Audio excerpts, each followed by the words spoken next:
It was just a regular school day, and I was sorting out my locker when suddenly I heard hushed whispers and noticed that everyone else was staring at something. Okay, so turns out it wasn't a something, but a someone, as this pretty girl strutted down the corridor like it was a runway or something. Ugh. Why was everyone gawping at her, rushing over to greet her, and sticking notepads in her face for her to sign? I hugged my books and muttered, geez, there's nothing special about her. So, my name's Lily, and I'm just a normal girl. My family, yeah, they're normal. My appearance, normal. And my social status, well, that's just normal too. I coast through life, and that's it. Nothing exciting ever happens to a regular girl like me. Oh, how I long to be the perfect looking girls on Instagram. They're so flawless in their clear skin, stylish clothes, and glossy hair. But those girls were different. They were from different worlds. Oh well, at least I still had my books, my bestie Sarah, and my cute boyfriend Brian. But this all changed when Stacy rocked up at school with her perfect looks and her "I'm so sweet and friendly" routine. Yeah, right. So, what if she had a prettyish face and a bit part in some TV show? Underneath the fake shine, she was clearly not all that. I walked into English class to see her sitting at the desk next to mine. Ugh, great. I couldn't even get to my seat because everyone else was surrounding her, asking her dumb questions such as, "What shampoo do you use?" and "Do you get snack breaks when you film your show?" Geez, give me a break instead. Then, when I finally managed to sit down, she smiled at me and in this sickly sweet voice said, "Hi, I hope it's okay I sit here. I'm Stacy." Yeah, sure. I forced a smile back, but on the inside, my anger was boiling over. Who did this girl think she was? So what if she was beautiful? I bet she only cared about her looks and never bothered studying. Yeah, everyone else would soon realize what a failure she was. Then, one time during recess, Stacy, the living Barbie doll, suggested we start a yearbook, and now everyone's treating her like she's achieved world peace or something. Ugh! You know the worst part of it? I've been saying we should start a yearbook for years, but no one listened to me. And guess who received so many welcome cards and love notes that they fell out of her locker and obstructed the hallway? Yup, Stacy. Gosh! It's been like weeks already. When will these stop? I hated how she thanked everyone and blushed and ugh. I needed to be around a sane person who didn't think the sun shone out of her. She was everywhere. It made me sick. But thank God for lunchtime. It became the only peaceful time of the day for me, when I could hang out with Sarah and not have to worry about Stacy. But what was this? What was that Barbie doll doing sitting at our table and talking to my best friend? I walked over there and placed my tray down next to Sarah. "Oh, hi, Lily. Stacy just said the funniest thing." "Great," I muttered under my breath. Lunch was an ordeal. Sarah ignored me and kept on asking Stacy dumb questions like, "Is your co-star Kyle as handsome in real life?" And "How do you style printed skirts with a colored tee?" Yawn! Later that day, due to a paint spillage in art, I was 5 minutes late out. Sarah had agreed to drive me home, but I went out to the parking lot. Her car wasn't there. Then I checked my phone and saw that she'd messaged me. "Where are you? I can't wait anymore. I'll leave first with Stacy. See you tomorrow, X." What? Is she ditching me to give that phony a ride? We had been friends since childhood. How could she be fooled for Stacy's act and just throw away our friendship like that? Angry, I messaged her back, "You abandoned me for Little Miss Popular? How could you? I get it. New one in, old one out.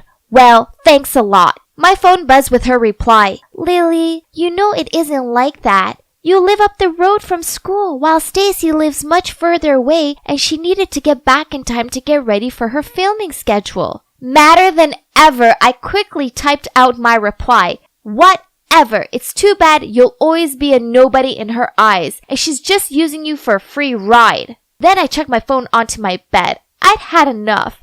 Sarah had made her choice, and it was to be friends with that fake over me. Sarah may have fallen into the Stacy trap, but at least I still had Brian, right? One afternoon, I was talking to him out in the schoolyard when Stacy tottered past. Even her try too hard walk was annoying. She smiled over my Brian. Then she deliberately tripped up and dropped the books she was holding. I grabbed Brian's arm to stop him from going over, but he shook himself free from my grip and went over to her anyway. I watched him help her pick her books up, and then she blushed and squeaked out a "thank you." She was the worst. When he walked back over to me with this big grin on his face, I couldn't take it anymore. So I blurted out to him, "How dare you leave me to help her?" He gave me a confused look. "Lily, I was just helping her out." "Yeah, right. You knew she dropped them on purpose to get your attention, but you went over there to her anyway because you think she's prettier than me." He sighed. "You're being ridiculous. You know what? I can't deal with your selfish, jealous streak anymore. Let's just call it a day. We're done." Then he walked off. I stood there watching him, expecting him to cool down and come back. Only he didn't. This was all Stacy's fault. She'd stolen my best friend and my boyfriend. No more. It was time to show her that she wasn't so perfect after all. I scrolled through her social media pages for ideas, and it soon became apparent that she loves boys with toned abs who ride motorbikes. How predictable. I discovered this website where I could hire a boy to play with her heart, then ditch her. It's about time she learned how much it sucked to be undesirable and worthless. Ha!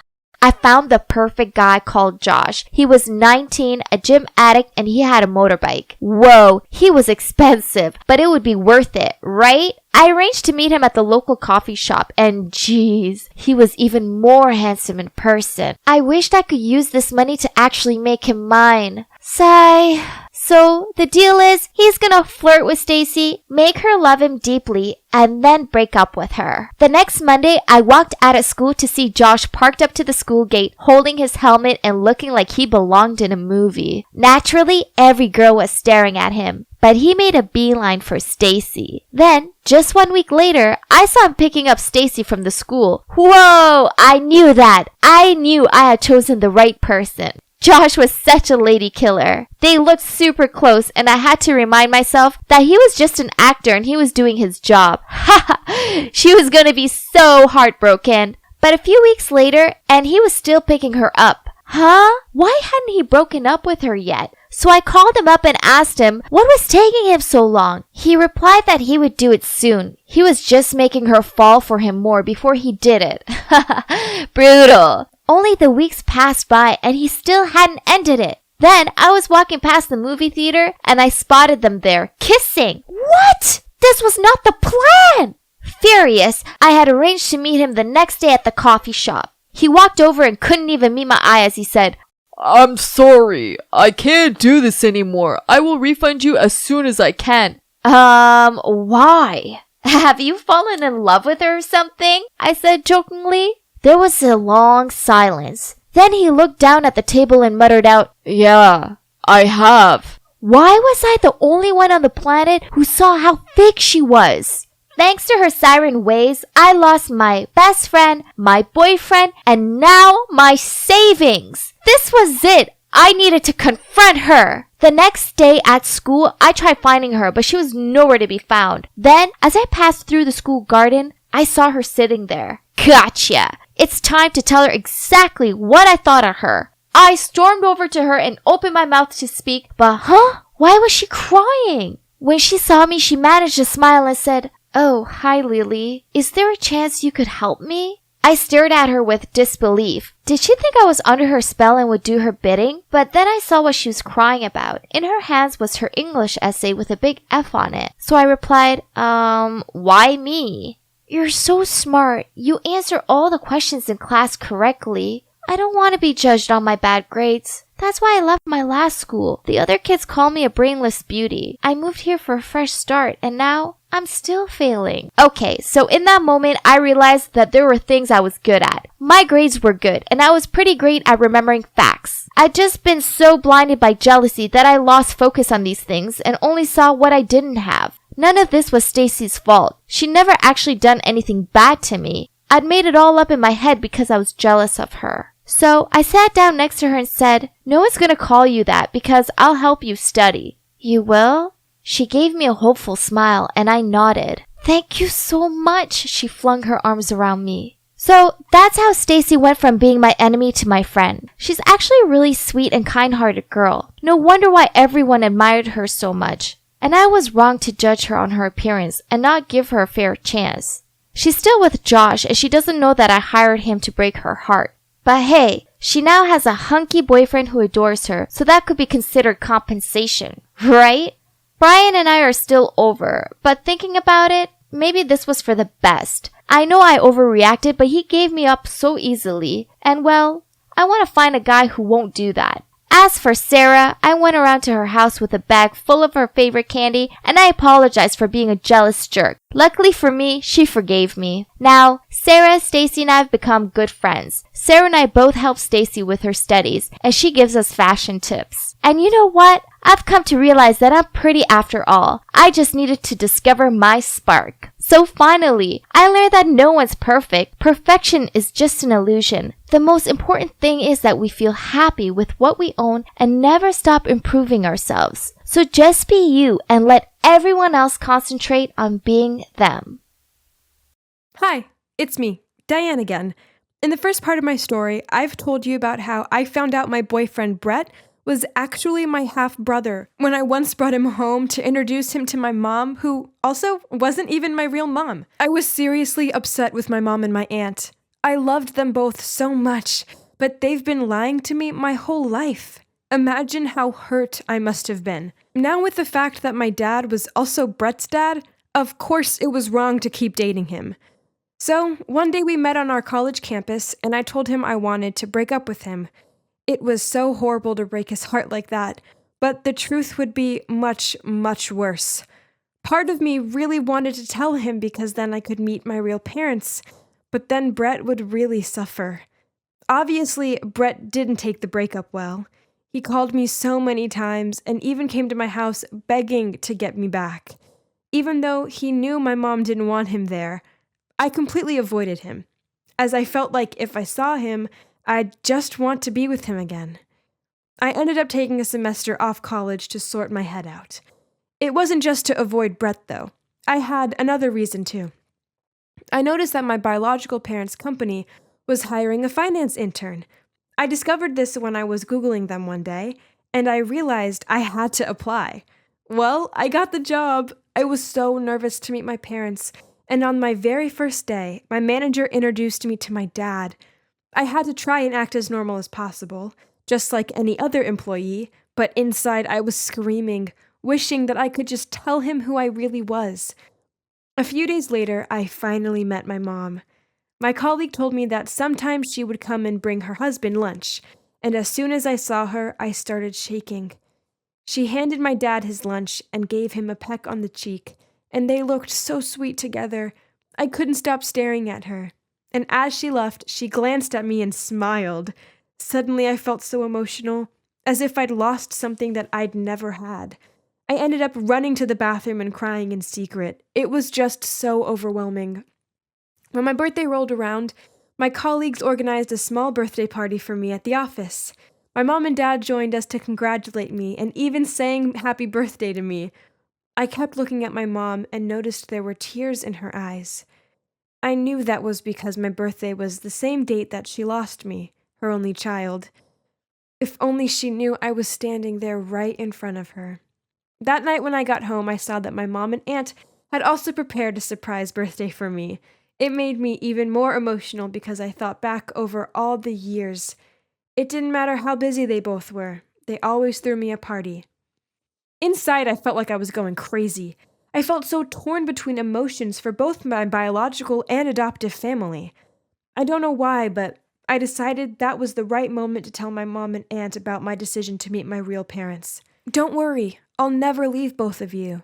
And aunt, I'll never tell them you were the kidnapper, I said. After that, both my mom and aunt were crying and thanked me for promising not to leave them, and even offered to help me get my parents back, which just made me cry too. You're probably wondering about Brett. Well, one day I was in the elevator and all of a sudden the doors opened and Brett was standing right there with my dad. I wanted to run away, but I had to face him. I quickly said, "Oh, hey, long time no see, Brett. I work here now. What are you doing here?" My dad looked at us confused, and I pretended not to know that the two of them were father and son. So he explained, "Diane, this is my dad. You must have known him from working together. Dad, this is my, ex-girlfriend Diane. I've mentioned her to you," he said. Then my dad complimented me and said I was a great girl at work and that he was sorry it hadn't worked out for us. Brett looked at me sadly then. I told him I had work to do and rushed off. You see, I was solely focused on revealing myself to my parents and didn't want anything to distract me, but it was going to be tough now that my dad knew I was Brett's ex. But thankfully, my aunt had found out something about Ashley that I could use. That night, my aunt came to my room and told me that she'd been researching Ashley. She was afraid that Ashley would start bothering me if she found out I was trying to get back to my family. Turns out my aunt was friends with a close friend of Ashley, the same friend who helped Ashley hire my aunt to kidnap me. So, my aunt met up with her to ask about Ashley, and she told my aunt that Ashley was married and had a daughter. As for her son, Brett, ever since he was a child, she'd just given him to his dad's family, aka my parents. So, then my aunt went to Ashley's house. She spotted her going somewhere with some friends and followed her. She overheard Ashley bragging about her daughter, and then her one friend said, "Oh, Ashley, you're so lucky to have two amazing kids." But Ashley just laughed and said, "Oh, Brett, that boy is so stubborn. He's not like me at all. He must get his personality from his dad, whoever his dad might be." To be honest, till this day, I still don't know and don't even bother to know. My aunt couldn't believe what she was hearing. So she asked her friend about it, and then, yes, another shocking truth came out. My dad wasn't even Brett's dad. Back then, Ashley had slept with a few random men to try and get pregnant. Then she tricked my dad into thinking the baby was his, so he'd take responsibility and divorce his wife. However, that didn't work out. But still she kept the lie going and handed Brett over to my parents just so Brett could inherit my parents' company. OMG, Ashley was such a monster. She had fooled so many people. All I wanted was to expose her, but my aunt said we didn't have valid evidence yet. So I told my aunt I'd find a way to get some DNA samples from Brett and my dad. Firstly, I asked Brett to meet at a cafe and apologized for my ghosting behavior. I hoped he'd understand and we could be on good terms. To my complete surprise, he confessed that he was still in love with me. In my mind, I thought, I still love you too. I just wished this all would be over soon and we could get back together. As we were saying goodbye, we hugged, and I quickly grabbed a hair that had fallen on his shoulder. With my dad, I managed to find some of his facial hair on his razor in the bathroom by his office. But as I walked out, I saw there was a kid's drawing on his wall that was signed by Brett. It was nothing special, but it really made me feel bad. Clearly, my dad loved Brett so much and was so proud of him. I didn't want to ruin this for them. And sure enough, the DNA results were as expected. Brett was not my dad's son. But I was so hesitant to expose the truth. I worried that my parents' feelings for Brett would change. If they knew that I were their daughter and Brett wasn't actually related to them by blood, maybe they'd just abandon him. And with me and Brett's relationship, they might never accept it. So, in the end, we might all lose someone we love. A son to them, a lover to me, and a family to Brett. If I kept everything hidden, maybe Brett and I could get back together, and I could just see my parents that way. That would be so much better for everyone, right? And it was. Brett ended up joining the company too, and I could tell he wanted to get back together, so everything was going according to plan. But one day, Brett, my dad, and I were having lunch together, and Ashley stormed in. Right in front of us, she started yelling at my dad, saying that he was mistreating Brett by only giving him an intern's job. Brett quickly jumped up and explained that it was his own choice, but Ashley was furious. She shamelessly asked my dad to give her and her new family more money, including school fees for her daughter. She was basically blackmailing my dad. She said that because in the past she'd handed over her son to my parents out of pity, that they'd lost their child, aka me, so she thought it was okay to demand more money from him. My dad didn't reply to her, and Brett was so angry and embarrassed by his mom's behavior, he told her to stop and basically dragged her out of there. I was almost as angry as Brett. How could Ashley do this? I quickly excused myself and left my dad there all alone. By a twist of fate, I bumped into Ashley again. After work, I went to buy some sunscreen, and when it was my turn to pay, I felt someone push me from behind. Then the person said, "I'm in a rush, let me go first, I've got my money ready." And yeah, it was none other than Ashley. And the money she was holding was probably the money from my dad. Clearly, it wasn't for her daughter's school fees then. She didn't recognize me, and didn't even realize she made me drop my purse. But just before I grabbed it, she got there first. And of course there was a photo inside of me, my mom, and my aunt from when I was just a baby. As soon as she picked it up, her face changed. She seemed to realize my aunt and suddenly realized who I was. Oh my God, I never expected that I'd have to confront Ashley in this way. Would she do something bad to me now?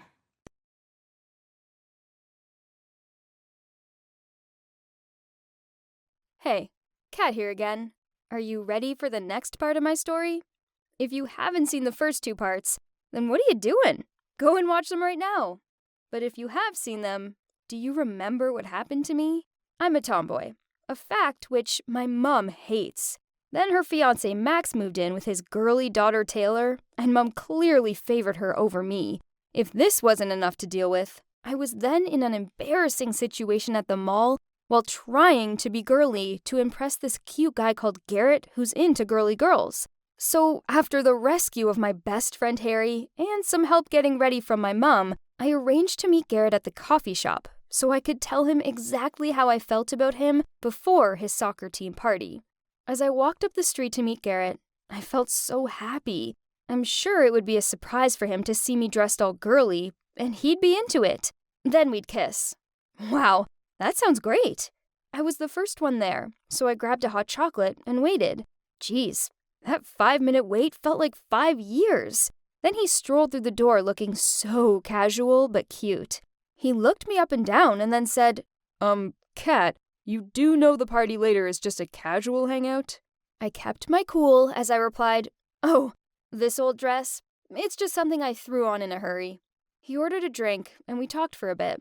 I knew it was the only chance, either now or never, so I just came out with it. "Look, Garrett, I think you're cool. Really cool, in fact. I have a crush on you. No, I think I like you a lot." He looked a little flustered, but surely this was totally normal, as he was just digesting my words, right? After a few minutes of silence, he gave me an awkward look as he said, "Kat, I think you're great, but you're not my type. I just see you as one of the boys." "I'm not his type? And he just sees me as a boy?" I sat there completely heartbroken. Each word he said felt like a sharp knife stabbing into my little heart. I immediately stood up and asked him, "What, you don't think I'm a girl? I'm in a dress, for goodness sake. If I'm not girly enough for you, then who is?" He seemed a bit confused by my question, then reluctantly replied, I'm into gentle girls who need me to protect. Like Taylor, for example. She's your sister, right? Could you help me and Taylor become a couple?" What? Not only did he have the cheek to publicly reject me, but now he was admitting to me that he liked that Barbie doll? I yelled at him. "You have to be kidding me. Out of all the girls in the world, you like Taylor?" Then I stormed out of there, relieved that I'd worn ballet pumps over evil high heels. I arrived home to the smell of freshly baked scones. Then I saw my mom and Taylor baking together in the kitchen. I wasn't in the mood for cooking with Barbie hour, so I slammed the door shut and stomped up to my room. My mom appeared and shouted up the stairs to me, "Hey, honey, how was your date? Why are you back so early?" Seriously, it was pretty clear from my door slamming that it hadn't gone well. Why did she feel the need to humiliate me in front of Taylor, of all people? Get real, Mom. I'm clearly upset. But then, what do you know? You only care about your shiny new daughter, Taylor. I ran into my room to change out of that damn dress I was wearing. Then I threw it down the stairs at her and yelled out, "It's your dress, so take it back, and play dress-ups with her instead." My mom looked hurt, and at first, I felt a little bad, but then she shouted back, "Why can't you just act like a normal girl and grow up? If you stopped being so selfish and made an effort with your appearance, your date might have gone better." Then Taylor continued, "Don't be too much for Mom. She means well. If that boy doesn't like you, then that's your issue, not hers." What the hell? How dare this nobody blame me? And why was she calling my mom Mom? I didn't call Max Dad. Ugh, she was the worst person in the world. I hated her. I wanted her to go back to Barbie Land and never come back. I stormed out of the house and took the bus to my dad's house. I tried to hold back my emotions so that I wouldn't burst into tears, but honestly, I had nothing. Garrett had brutally rejected me in favor of Taylor. I was still in a mood with Harry, and Mom had made it clear I was an embarrassment to her. The worst part was Harry had been right. I had lost myself. I was not myself anymore. I showed up at Dad's, and as soon as he opened the door, I burst into tears and hugged him. I told him everything and begged him to let me live with him. Dad tried to analyze everything for me. After a while, I calmed down and realized that, okay, maybe I was a bit sassy with Mom. Then Dad said, "Actually, Kat, there's something I wanted to tell you. I really still love your mom and want you to help me get back with her." Whoa! I wasn't expecting that, but I was totally down for helping him. Goodbye to Barbie Taylor and hello to a proper family. Dad allowed me to stay for the night to let the tension between Mom and me calm down. His apartment was on the small side, so I had to sleep on the couch. But I didn't mind, as it meant I could stay up watching movies all night without Mom moaning at me that I needed my beauty sleep.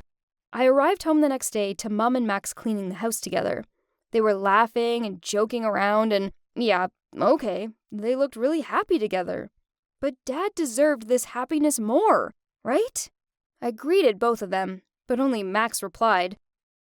My mother ignored me like I was invisible. She must have still been mad at me.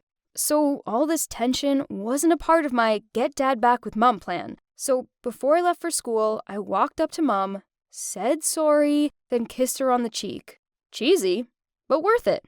Then, as I was rummaging through my locker at school, I felt someone pat me on the shoulder. I turned around to see that it was Harry. "Kat, I'm sorry," he said. I turned around and continued to look through my locker. I'd forgiven him already, but I wanted to make him sweat a bit first. "Come on, Kat. I won't be able to study if I know you're mad at me, and my grades will suffer." I laughed and said, "Take me out for ice cream after school, and I may consider forgiving you." "I think I can manage that." He smiled at me. After school, we went to the ice cream shop nearby. My mood was so good, and I told Harry all about my plan to get Dad back with Mom. He wasn't so sure about it, but regardless of this, he promised to have my back. So, I had an ally, and the plan to heal my parents' feelings officially began. First, I invited Dad over for dinner. Mom wasn't overly impressed, but she couldn't say no. After all, he was my dad. During the meal, I went on about past stories, such as the time we all went on vacation together for my 7th birthday, and Dad lost his swimming trunks in the sea. My parents and Max just laughed, but I could make out the annoyed look on Taylor's face. After the meal, we watched TV together, and Taylor volunteered to make drinks for everyone. Then she brought out 5 glasses of orange juice. Dad took a large sip of his, then immediately spit it out all over his clothes and rushed to the toilet. Turns out she'd put mustard in my dad's glass, but neither Max nor Mom said anything about it. Damn little Taylor. Then one night, when I knew that Mom and Max were going on a private date, I deliberately hid Max's key. By the time they found them in the plant pot 2 hours later, they'd missed their time slot. Talk about success. Another day, my mom suggested going on a picnic, so I immediately called Harry and my dad and invited them to join. Then, while we were in the park waiting for Harry to show up, I saw Garrett walking over, hand in hand, with Taylor. Talk about awkward. Garrett couldn't even meet my eye, and I just wanted the ground to swallow me up. Mom asked them how long they'd been together. She said 2 weeks. So I did the math. OMG. That meant they got together on the day I confessed my feelings towards him. Whatever. I was so over Garrett. Although I have to admit, I was relieved when I saw Harry walking over with a basket full of my favorite foods. Taylor kept asking Garrett to feed her. Ew. It was so awkward. When Harry saw me staring at the couple with bullet-like eyes, he so quickly passed me a slice of chocolate cake. A while later, I asked Harry to help me take some photos. Then I quickly dragged Dad and Mom to take family pictures. I could see Dad was enjoying standing next to her, and I heard him tell her that she looked beautiful. Good one, Dad. Only Taylor wasn't having any of it. She immediately led Max over and pushed me out of the way so he could stand next to Mom. I stood next to Taylor, and before Harry counted to 3, I flipped Taylor's hair and deliberately stood over her. She glared at me. But I'm on top of the world, sucker! Anyway, I felt so good after that picnic, and I even thought that the day when Dad returned home would be soon. But a few days later during dinner, Mom and Max went on about what starters they wanted at their wedding. What? She still wanted to marry Max? So what about my dad? I immediately showed my annoyance, skipped my half-eaten meal, and stormed up to my room. I sat in my room, looked back at the picnic photos, and thought about my next plan. Then I heard a knock on the door. It was Max. "Kat, I have something important to tell you," he said with a sad voice. Uh-oh, this couldn't be good, could it? I was rushing to finish homework when suddenly a screeching shout startled me. "Julia, why did you hide the letter Ben sent me?" What? You've lost your mind, Katie. I already gave it to you. And didn't you say this guy was too ordinary for you? Why are you such a liar? This Ben guy tried calming her down, but it was too late. Everyone around us was already whispering. Ugh, I was not to blame for this. Guess what? That girl putting on the poor me act is my sister, Katie. We once were really close, but suddenly, boom, she changed. Now all she does is pick a fight with me. Oh, thank God. Here are my people. My dance club friends. Only dancing could help liven up my mood right now. We were happily chatting on the way to practice when suddenly, "Julia, where are you going? Get back to class right now. Finals week is coming."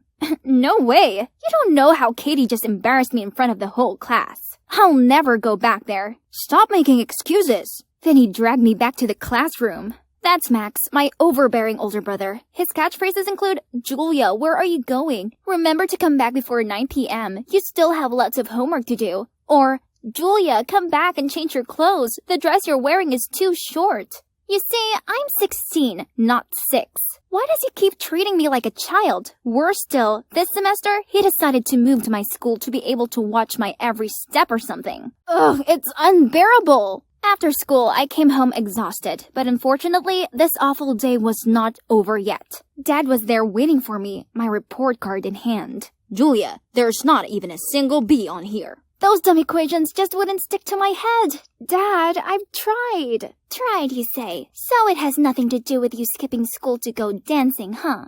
Oh no, in her hand were a bunch of pictures of me practicing. Okay then, it's about time I let my parents know about my passion anyway. I think I want to pursue something else, which is dance. No, Julia, studying is the only way. I don't care what you do, as long as your grades improve. Please learn from your brother and sister. Study, study, study, study all the time! I angrily stormed upstairs and slammed shut my door. Then I heard my mom's voice whispering outside. Never mention dancing again, Julia. Give it up. That silly hobby won't do you any good. What does she know? She isn't even my actual mom. Yes, they're just mine and Max's adoptive parents. I bet if my actual mom and dad were still alive, they'd understand and not forbid me from following my dreams. But life is too cruel, as our parents died 10 years ago in a traffic accident. Then Max and I were in an orphanage until we were adopted and came to live here with our adoptive parents, a biology professor, a housewife, and their daughter, Katie. After a restless night of overthinking, the next morning I trudged through the schoolyard like a zombie. Suddenly, a tall figure crashed into me. Ouch! The guy apologized profusely. Then he told me he hadn't been paying attention as he was too engrossed in a cool video. Oh, This is our club's dance video I posted yesterday. We immediately started chatting. So, his name is Daniel. He's a new transfer student here, but already a big fan of our club. We were watching another video together when his phone screen popped up a message. Hey, are you free tomorrow night? Katie? Oh, that's definitely my sister Katie. Why does she have to appear everywhere? Anyway, after I parted ways with Daniel, I excitedly ran to the practice room to tell my friends about our new hardcore fan. I waved at them, but they just ignored me. Weird. Hey guys, what's wrong? Don't you know? Julia, yesterday your mom called everyone asking to disband the club. Your mom even blamed me for being a bad influence and distracting you from studying. So please, stay away from us from now on. What? My mom said that? How did she even know their numbers? You're welcome, Pumpkin. I've helped you introduce your dear friends to Mom. They seem to get along really well, don't they? Katie? Again? Why am I even surprised? I stomped after her. Then from afar, I spotted Daniel waving at her as they passed by each other, and she immediately turned on her flirty mode. I suddenly thought up a great idea. Well, just wait and see, my beloved sister.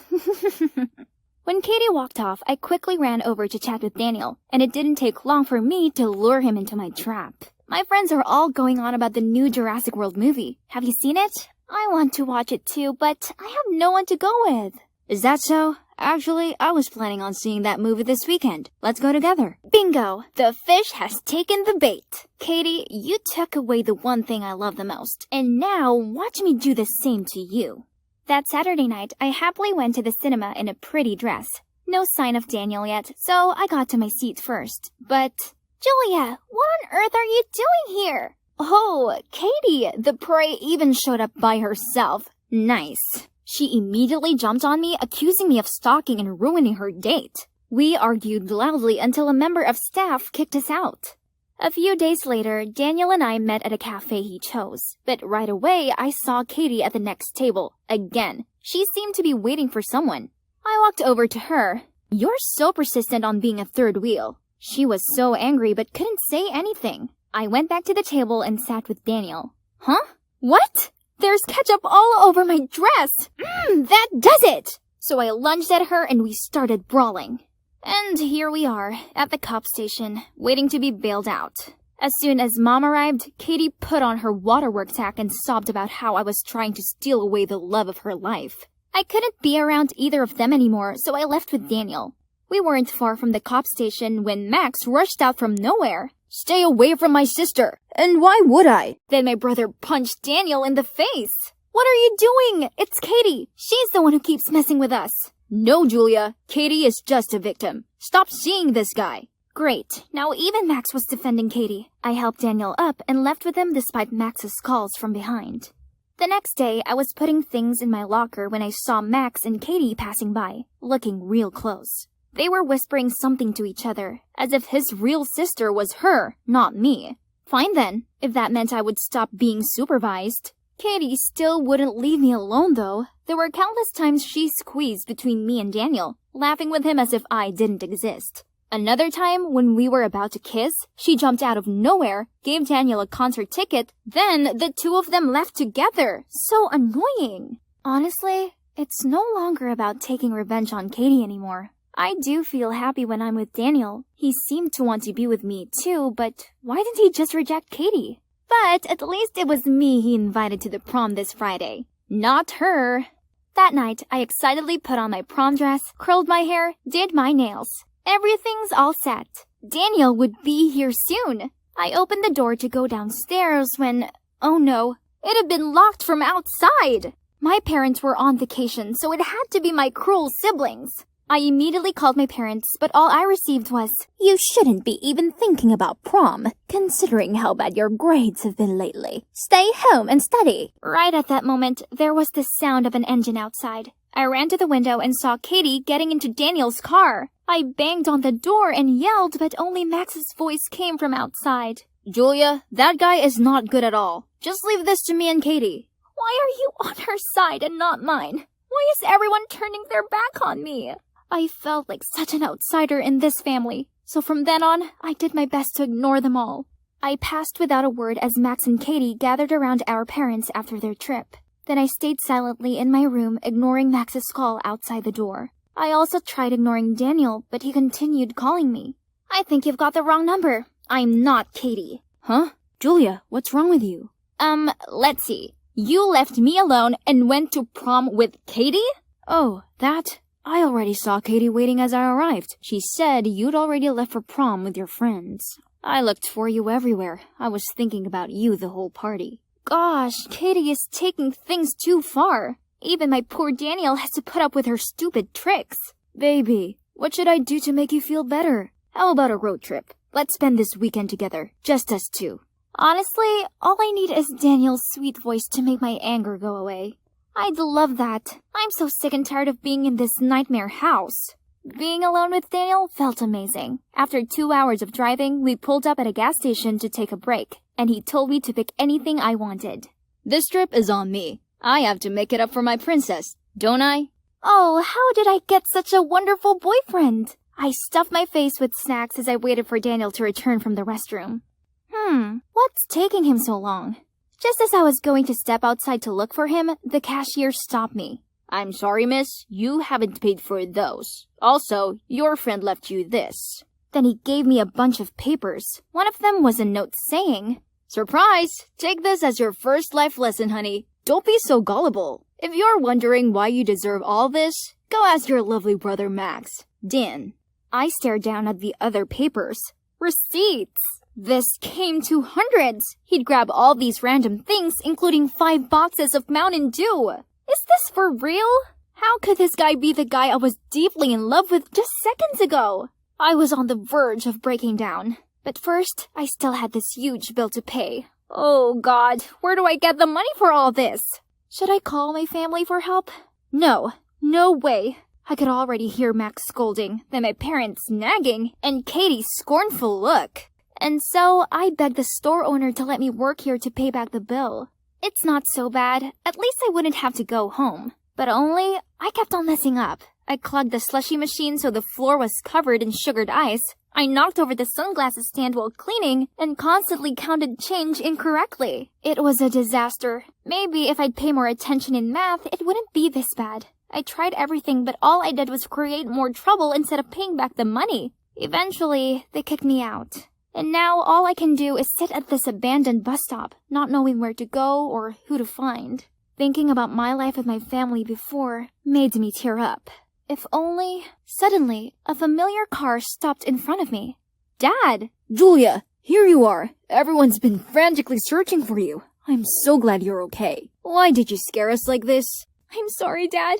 Dancing is my only passion, but I knew you wouldn't accept it. No, Julia. I'd never stop you pursuing what you love. I used to think you were just making up excuses for being lazy. Right at that moment, another car pulled over. It was Max, my mom, and even Katie. What on earth are you doing? If you keep acting like this, Mom and Dad will kick us out. Max, why would you think such a thing? Max let go of me, then hesitantly said, I know you take education very seriously, so I always try my best at school. Julia and I are just adopted, so... Actually, I'm adopted too. I've overheard this once from Mom and Dad. So ever since then, I was scared they'd love Julia more than me and throw me out.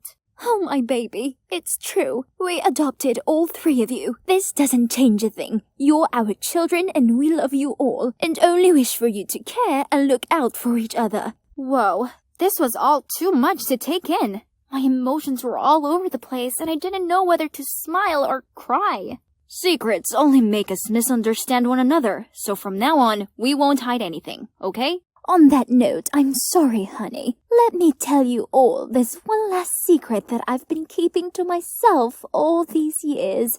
It turned out that my adoptive mom was mine and Max's biological dad's ex. After our parents died, she offered to take us in. Our adoptive dad didn't know the story behind that, and he only knew about an ex of my adoptive mom who was a pro dancer. Mom was so afraid Dad would find out about me and my brother's true identity and be angry, so she tried her best to hide my dance talent. But she never expected her husband to be this generous and understanding. So, all problems were resolved and family peace was restored. Oh boy, I miss home so much. But now was not the time to go back. Us three siblings had one more important task: expose Daniel. Can you believe that Daniel turned out to be my brother's best friend from his old school? Daniel misunderstood my brother's friendship for love, so when Max rejected him, he felt like a fool and started causing problems for Max. That's why Max transferred schools, but Daniel followed him there. Knowing Max loved his two sisters very much, he deliberately approached us both and played tricks to make us resent each other.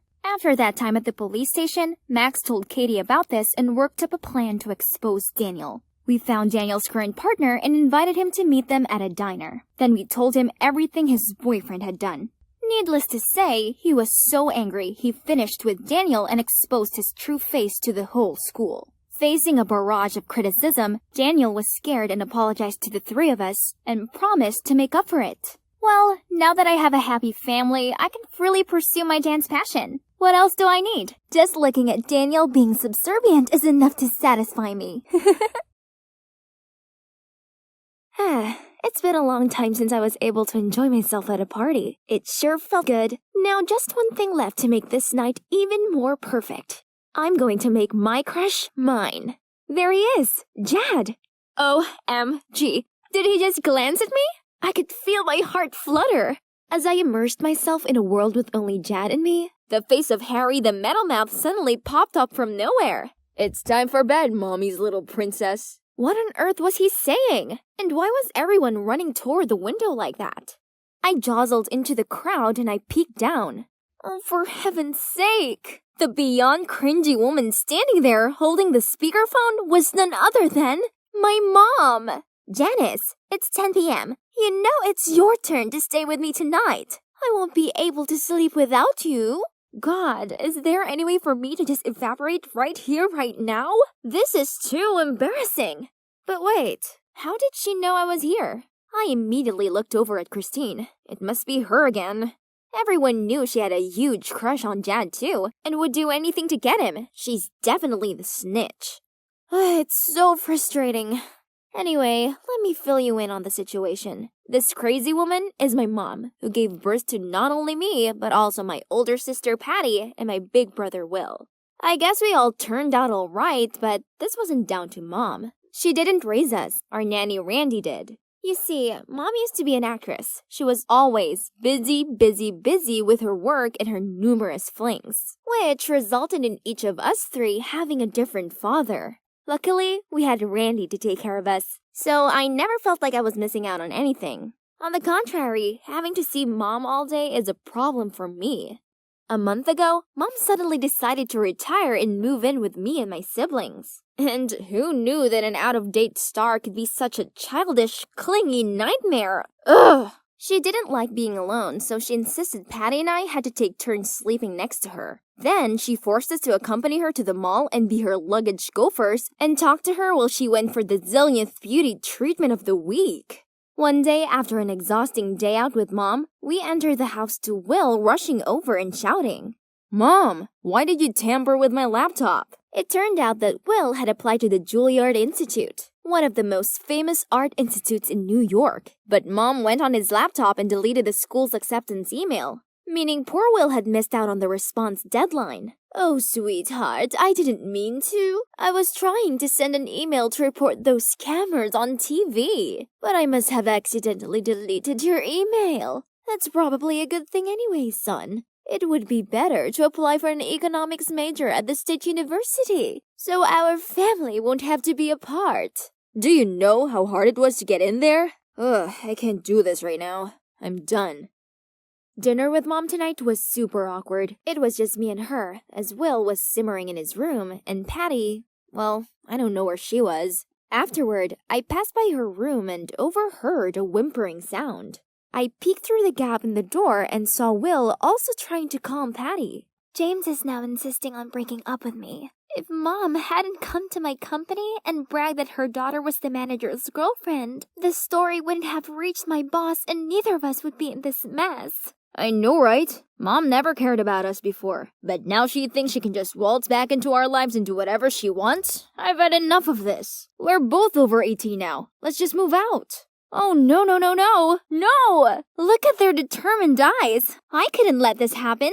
What about me? Please don't go. I'm not 18 yet. Don't leave me alone with Mom. I beg you. Both of them gasped when they saw me. Then after a moment of silence, Will spoke up. Okay, we won't go. But at least we need to get things back to normal. I mean, back to just the three of us and Nanny Randy living in this house. And so, Will suggested we pull a bunch of pranks that would annoy Mom so much she'd end up leaving. But they were all busy with their studies and work, so they left it to me to carry out the pranks. Okay then, I'm ready. You can see how my mom was addicted to cola from the pile of empty cans over there. She often did midnight dashes to the convenience store when she ran out. So, my first plan was to make all the cola she's just bought disappear time after time. Frustrated much? However, she was strangely calm and acted like it's no big deal at all, and even bought a drinking helmet to make sure her Coke was always with her. Attempt failed. Move on to the second plan. Hide the Nintendo Switch. Why, you ask? Every night, Mom made us play on that thing with her, and honestly speaking, she was the worst player ever, but she wouldn't accept it, and kept making us play those boring games with her until she won. Now, no Switch, no troubles, right? Wrong! As having nothing to do, she came up with much more dumb things to ask us to do with her. From teaching her to cook, gardening, and even doing yoga with her. Having Mom around is like caring for a toddler. She needs constant care and attention. It's tiring. I can't bear it anymore. You clearly didn't carry out the tricks properly. You're making the situation even worse, don't you see? Looks like we'll have to get the job done ourselves. Oh yeah? Fine. You guys do better then.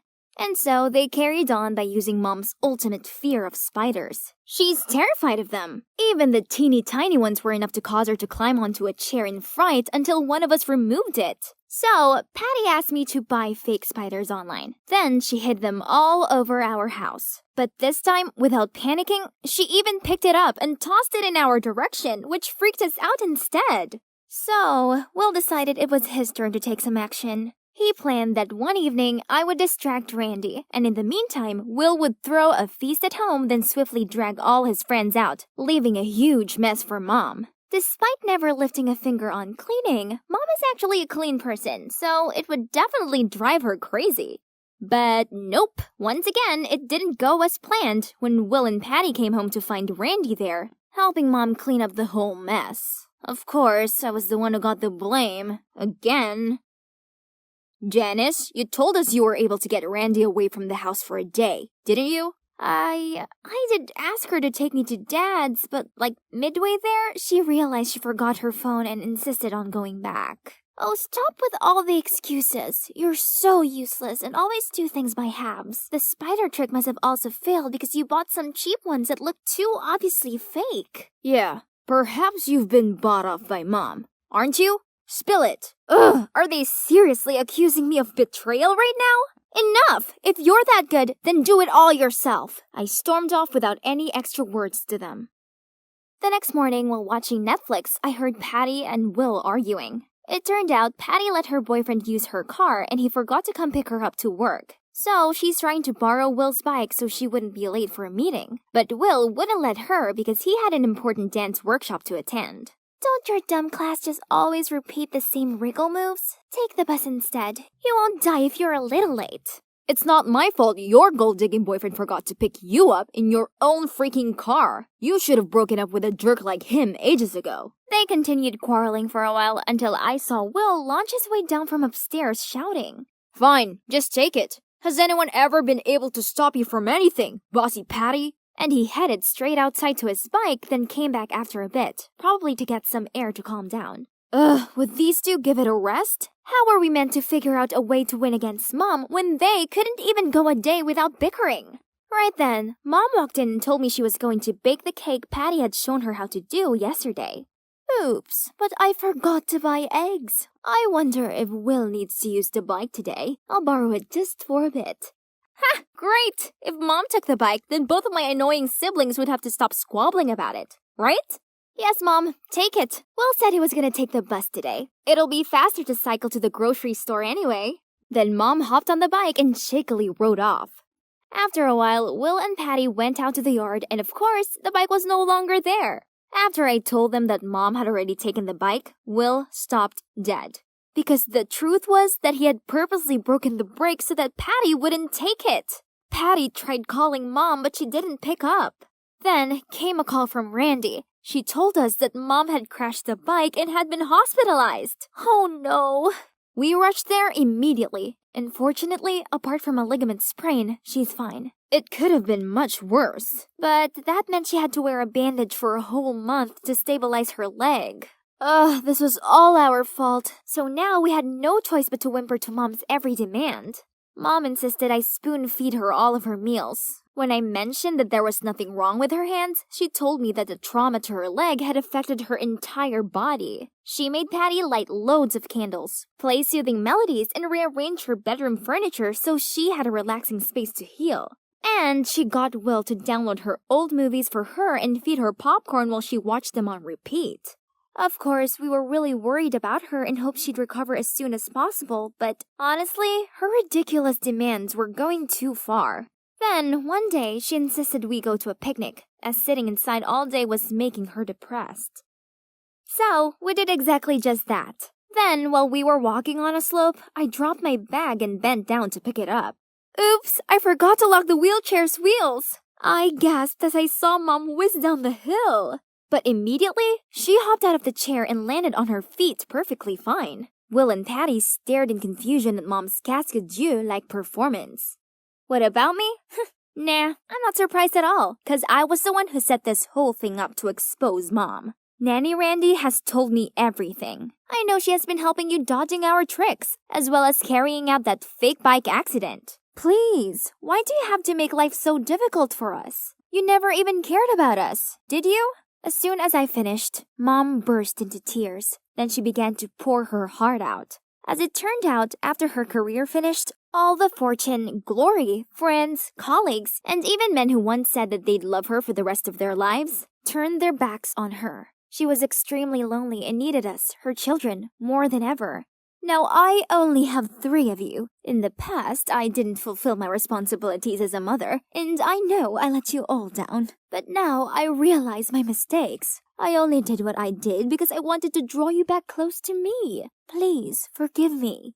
Give her a chance, kids. Although your mother's actions were somewhat misjudged, she only did them because she genuinely cares about you. Janice, she worried your partying was causing you to neglect your studies. Well, she didn't want your dancing dreams leading to showbiz nightmares like hers. And Patty, trust your mom, she was right this time. Turns out, Mom once caught James, the manager, aka Patty's boyfriend, secretly dating the receptionist. So she intentionally made a fuss at Patty's office to deter the third wheel. However, what came after didn't go as she expected and led to such a mess. But now, mission complete. We came here to catch Patty's cheating boyfriend red-handed. Or should I say, her ex-boyfriend. And of course, we made sure he paid for a worthy price for his actions.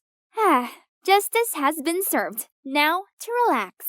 Patty and Mom are getting along much better now. They even look more like an endearing couple of sisters than mother and daughter. Will's taking Mom to one of his contemporary dance shows, so she can see how important it is to him. And me? I may be the youngest in the family, but while Will's away, it's my job to make sure Mom has someone to lean on. And I'm glad to take on this role. Maybe having my mom around isn't actually bad after all. Wow, it's been a busy day at the salon. What can I say? It's all thanks to my top-notch hairstyling talent. Ta-da! What did you do to my hair? Platinum blonde is the current trend, ma'am. I asked for brown! How can I go to school looking like this? Ugh, she has no eye for beauty. But, oh no, this dumb machine... At least it's not completely burned. Were you dosing off while cutting my hair? Give us our money back, now! Money? I've only worked here for a week. How am I supposed to pay them back? Ask my parents? No way. I, the beautiful Olivia, had declared in front of them that I hated school and would build my own career through my passion for hairstyling, not with any of those boring books. So, I left my hometown and got a job at this fancy hair salon in the big city. I would prove to my parents that I could actually earn money with my talent. Ugh! But now my boss was going berserk at me. Oh, dearie me. There's no need to make a fuss over such a measly amount of money. I shall pay for it on her behalf. I turned around and, wow, It was this graceful-looking middle-aged woman. Her outfit, hairstyle, and manners all screamed elegance and luxury. Pretty girl. I can see that you have a keen eye for beauty. The only thing you're missing is an experienced mentor's guidance. And I happen to know someone.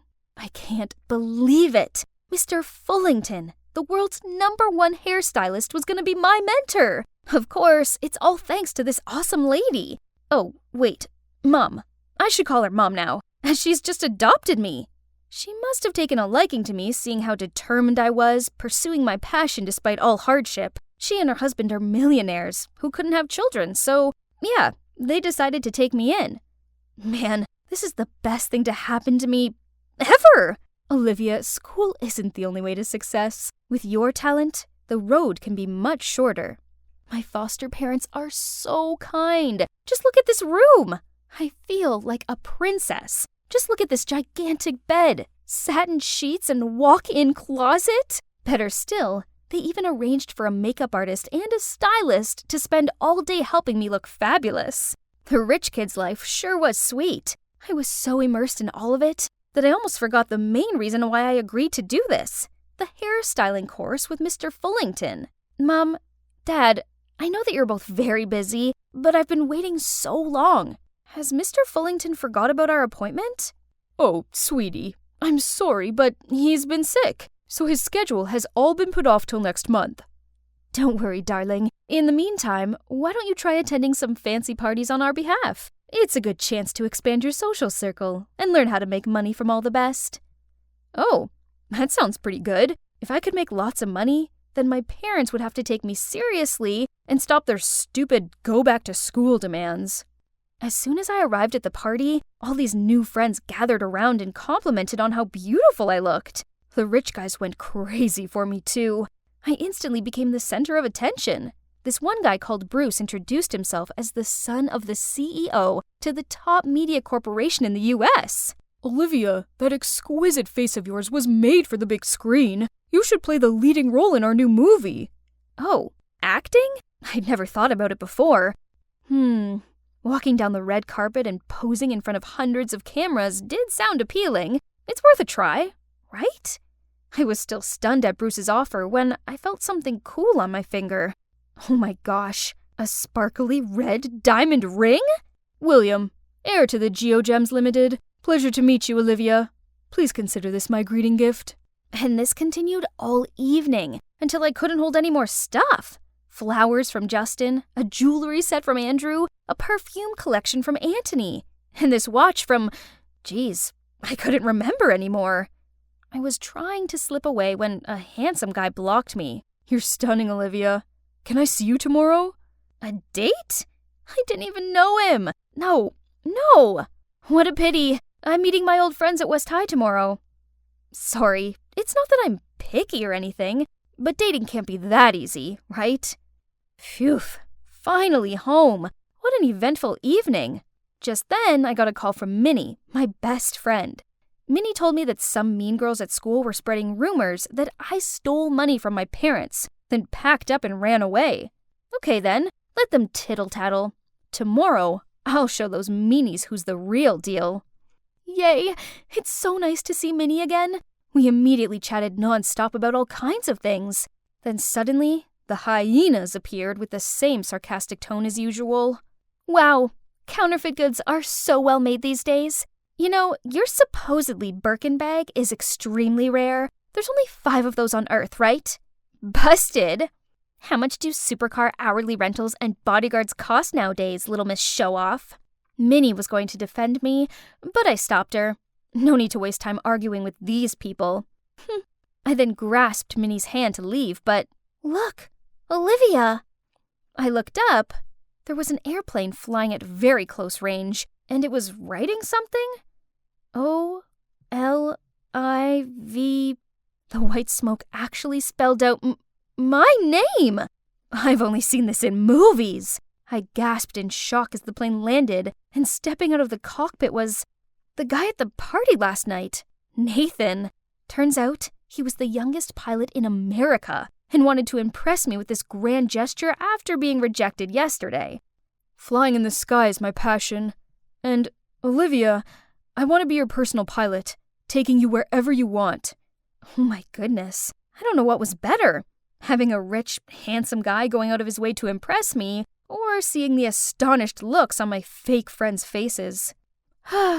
Such thrilling days like this should have made me happy, right? But sitting among this mountain of expensive gifts, I couldn't shake this uneasy feeling. Being the center of smitten eyes and receiving countless compliments and gifts was cool and all, but Minnie's words awakened me. Olivia, do you think they really are generous enough to give you all this without asking for anything in return? No, I shouldn't accept these pricey items. I was putting them all back in their boxes to return them when my foster mom walked in. Oh no, darling. Returning gifts is considered very insulting in our society. The world of the rich is so complicated. So I listened to her and dismissed the idea of returning those presents. But I should still return the favor, right?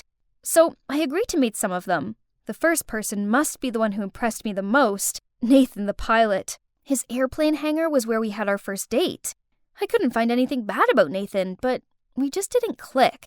He kept on rambling about planes, which model each was, how hard it was for him to get them, blah, blah, blah, while I had no interest in any of this.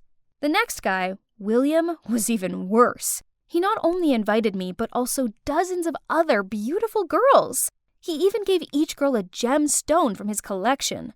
A true player, so obviously a skip. Bruce was easier to talk to, but I soon realized that he had a problem. This set of glassware was custom made by the most skillful craftsman in Switzerland. It's yours if you like. Oh, wait. I'll have someone bring them over later. Look at this beautiful painting. Wouldn't it be perfect in your bedroom? But it's too big for you to carry home. I'll send it over later. What about my leading role in the movie you mentioned? I almost forgot. But, Olivia, acting is not as easy as you think. Besides, the entertainment industry is really toxic. Please just be my princess, okay? See? He kept promising me the world and then nothing. What a boastful, stingy liar. I didn't like any of these guys, so I must return their expensive gifts.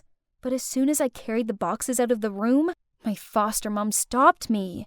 My silly Olivia, why are you so concerned about this? To them, these things are merely a drop in the ocean. But if you feel uncomfortable, I'll keep them out of sight for you.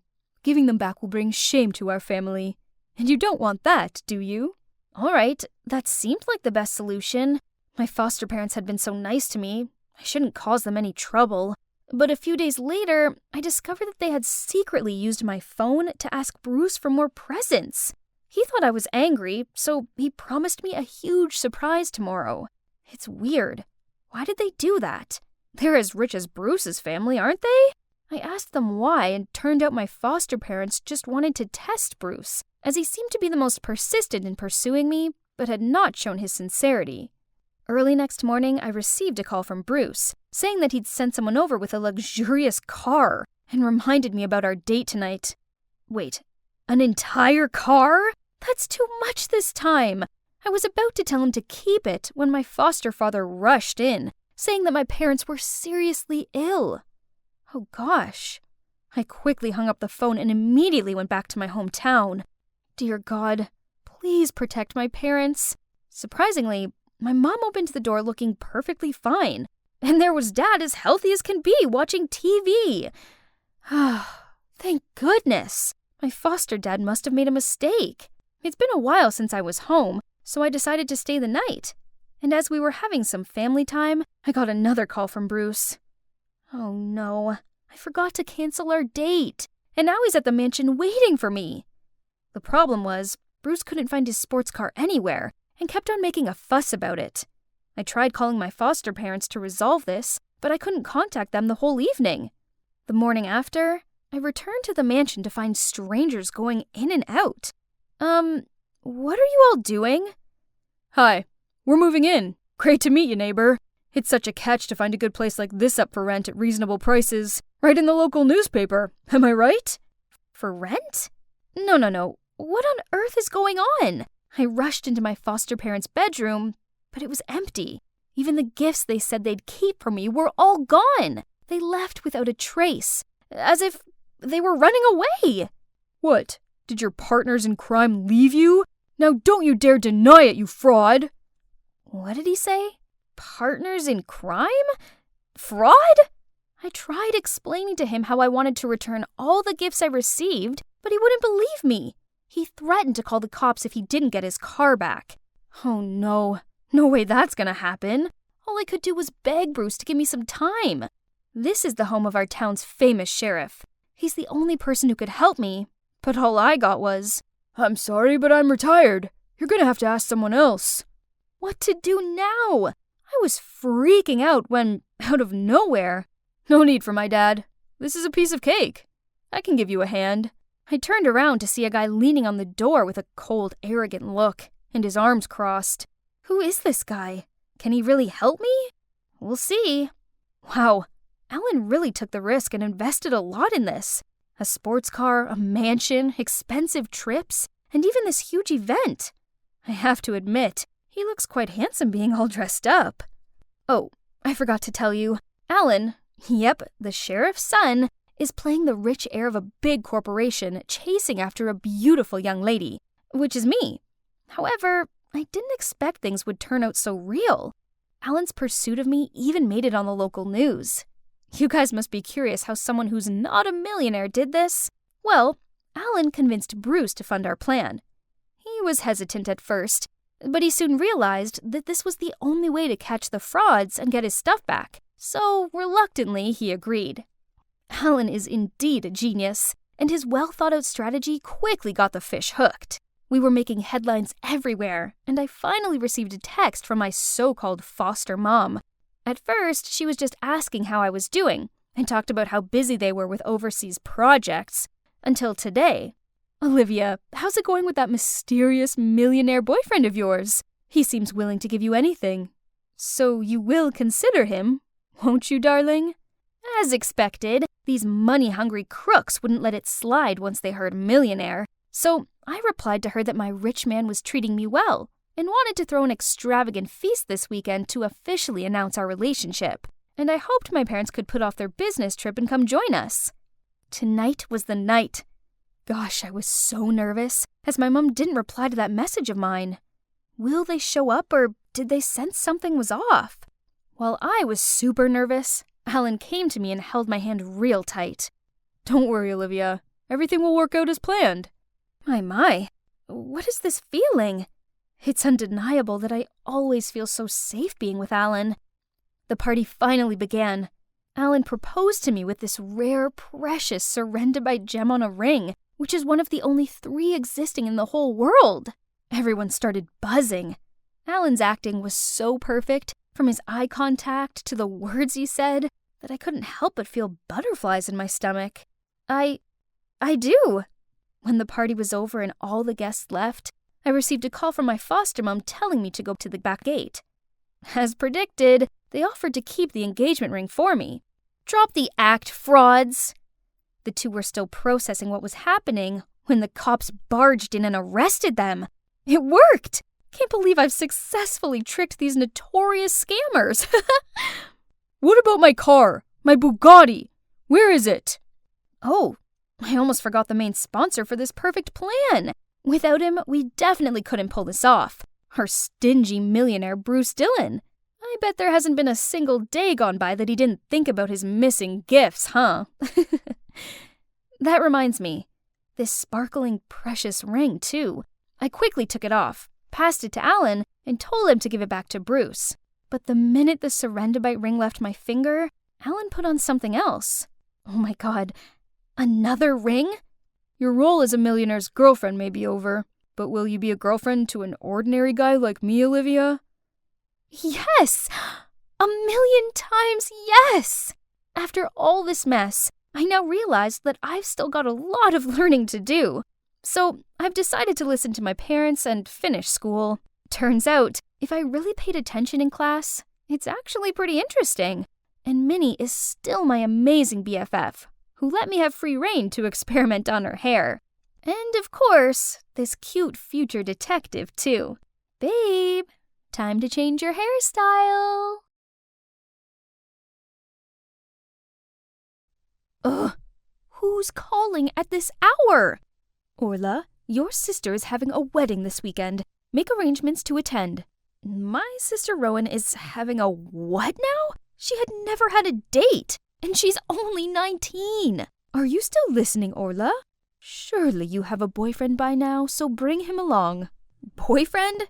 Yeah, right. As if I haven't been absolutely caught up with school lately. No matter what I did, in Mom's eyes, I was always the idle one who partied around with boys, while Rowan was obedient and hard-working. Ugh! You see, my parents divorced ages ago, so I live with my father in Atlanta, and my mom and sister Rowan live in the suburbs of Denver with my grandma. It's been a long time since I've met her, so I wouldn't mind paying a visit on this occasion. Only, where am I meant to find a guy at this short notice? My dear hometown, it's been a hot minute. Oh, there's Paul. Sorry I kept you waiting. Let's go, gorgeous. Let me introduce my boyfriend, a local college boy that I found on the internet. Even though we're on business terms, look at him. Handsome, gallant, and polite. I hit the jackpot. As we pulled up at the house, I saw my grandma waiting outside with a casual-looking guy. Oh, he must be my future brother-in-law. I happily ran over to hug Grandma. Rowan, you're back. Mata has been waiting for you. My, look at our match made in heaven. Is she confusing me with Rowan? I was about to correct her when suddenly the guy pulled me close and said, We are indeed a charming couple, aren't we, honey? Excuse me? Where is he putting his hand on? And is his eyesight just as bad as Grandma's to think I was Rowan? Just then, Rowan stepped forward, but strangely, she just smiled at us, then linked arms with Paul. And this is my boyfriend, Grandma. Do you think we look great together? What's wrong with everyone? Had I been zapped into some parallel universe or something? Suddenly, Rowan dragged me across the garden. Then she told me how Grandma had been diagnosed with Alzheimer's, which had progressed so quickly recently, meaning sometimes she forgets. Other times she remembers, muddling everyone and everything. Not wanting to upset or confuse her, my mom and sister decided to act according to Grandma's memories, including this wedding. And of course, that Mata guy is not my sister's real fiancé, just a close classmate. But now she's confusing the two of us, so the lead role in this wedding play is yours now. Grandma's memory was deteriorating. Yeah, that sucks. But was a fake wedding necessary? Also, the thought of pairing up with that rude Mata guy sickened me. No way! Listen to your sister, kid. Everyone is doing it for Grandma. Did he just call me kid? Okay, that's it. This guy needs to know his place. But before I could jump at him, both my parents appeared and started lecturing me. Ugh, whatever. I stood my ground. Faking a marriage is ridiculous. Happy now? Dad's little girl is acting spoiled again. Please, I raised her just fine. And you, if you'd taken care of your mother better, she wouldn't have been this way. Not again. They only see each other once every couple of years, but the bickering always followed almost instantly. What's going on? You two have never been at odds. What's wrong? At the sight of Grandma, Mom and Dad suddenly took a 180. A moment ago, they were screaming each other's heads off, but now they're being all smiley, lovey-dovey. How ridiculous. But did Grandma really not remember that my parents were divorced? Her condition seemed to be as bad as they said. This meant I had no choice but to go along with their plan to make her happy. However, I was no professional actor. Constantly improvising according to Grandma's memories was not easy, especially when I was stuck with the annoying Mata for a scene partner. My mind was too full of thoughts to sleep properly, so I got up extra early and went for a stroll in the garden. Out of nowhere, Mata ran to me and grabbed my hand. Did you sleep well last night, Bae? Huh? Who's he acting for? In this empty garden? Or is this just an excuse to touch me? I forced my hand away from his, but then he had the audacity to whisper in my ear. Shush, Grandma's watching us from upstairs. Ugh, what a creep. Meanwhile, Rowan said she wanted to please Grandma, but actually, she wasn't even a little bit cooperative. At lunch, while I had to squeeze out a smile as Mata spoon-fed me soup, Rowan was being distant toward Paul, her boyfriend. Paul, my sister, also likes being fed. Right, that's her favorite dish. Paul got the point right away, so he scooped up some soup and gave it to Rowan as Grandma watched expectantly. But for some reason, my sister seemed irritated, shoved his hand away, and said she's allergic to it, which was some total nonsense. Grandma was obviously discontent hearing that, then stood up to leave the table first. What's the matter with you, Rowan? You didn't have to look so annoyed in front of Grandma. Why can't you just work with Paul? That's how Rowan's always been. She's shy and couldn't open up easily to strange guys as you can. What did she mean by that? Before I could reply, Dad came to my defense. How can you say that? Isn't Orla trying her best to play her part and not make Grandma suspect a thing? Oh, so you two are doing great, and we're just ruining everything? There they go again. Usually Rowan and I would just stand there and watch, because only our Grandma can stop their fights. And this time was no exception. As soon as they saw Grandma, my parents immediately turned around and held each other's hands. Maida was just as quick when he grabbed my arm as well as Grandma's, and then invited us for a walk. Hey, who are you? Why are you being so friendly to us? Oh dear, it was only a few seconds ago and her memory of him had already vanished. I immediately said Maida and I went to the same college and he was visiting me. I thought that was it, but no. Speaking of college, she immediately asked why we were home when we should be at school. The whole family froze at her reaction. My parents carefully mentioned the wedding to see if she remembered anything, but she snapped. How can you talk about marriage when my 2 grandchildren are still of school age?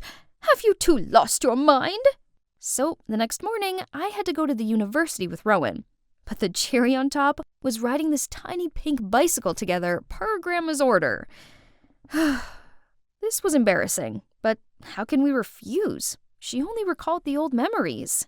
So I wandered around here all day waiting for Maida and Rowan to finish their classes. Suddenly, I spotted Paul with some girls. Hey, what are you doing here?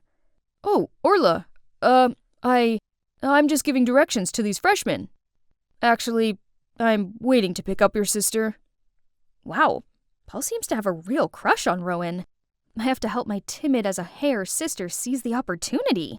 I took Paul to the lecture hall just as class was wrapping up, then pushed Rowan towards him, wished them a happy outing, and quickly pulled Maida away to give the couple some space. Finally, I could go home. But just as we reached the college gate, we saw Dad helping Grandma come this way. Seeing my face turn pale, Dad immediately explained that Grandma thought today was my first day of college, so she insisted on coming to pick us up. Jeez, it was bad enough coming here on a tiny pink bike. I drew the line at my dad and Grandma picking me up. I wasn't a preschooler. I was assigned to tidy the football field. It's my turn on duty today. Don't wait for me. Oh, is that so? Take your time. I'll look around for a while. I looked at Maida, hoping he had some idea to get me out of this, but he just grinned and took the broom from me. Come on, let's clean up this place. I was only gonna fake cleaning a bit, but turns out Grandma's the most meticulous supervisor ever. Orla, there's some trash over there. Look closely, honey, there are dry leaves in the corner.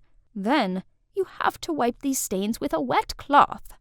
As soon as she went away, I lay on the field, panting with exhaustion. Aren't you tired?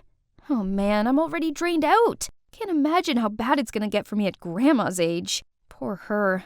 It's scary how one day we might forget our family. Birth, aging, sickness, death, these are things we can't change.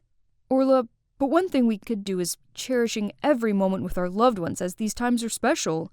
I was so wrong when initially I considered Maida as an impolite, annoying person. His deep thoughts made me feel comfortable enough to pour my heart out about my family.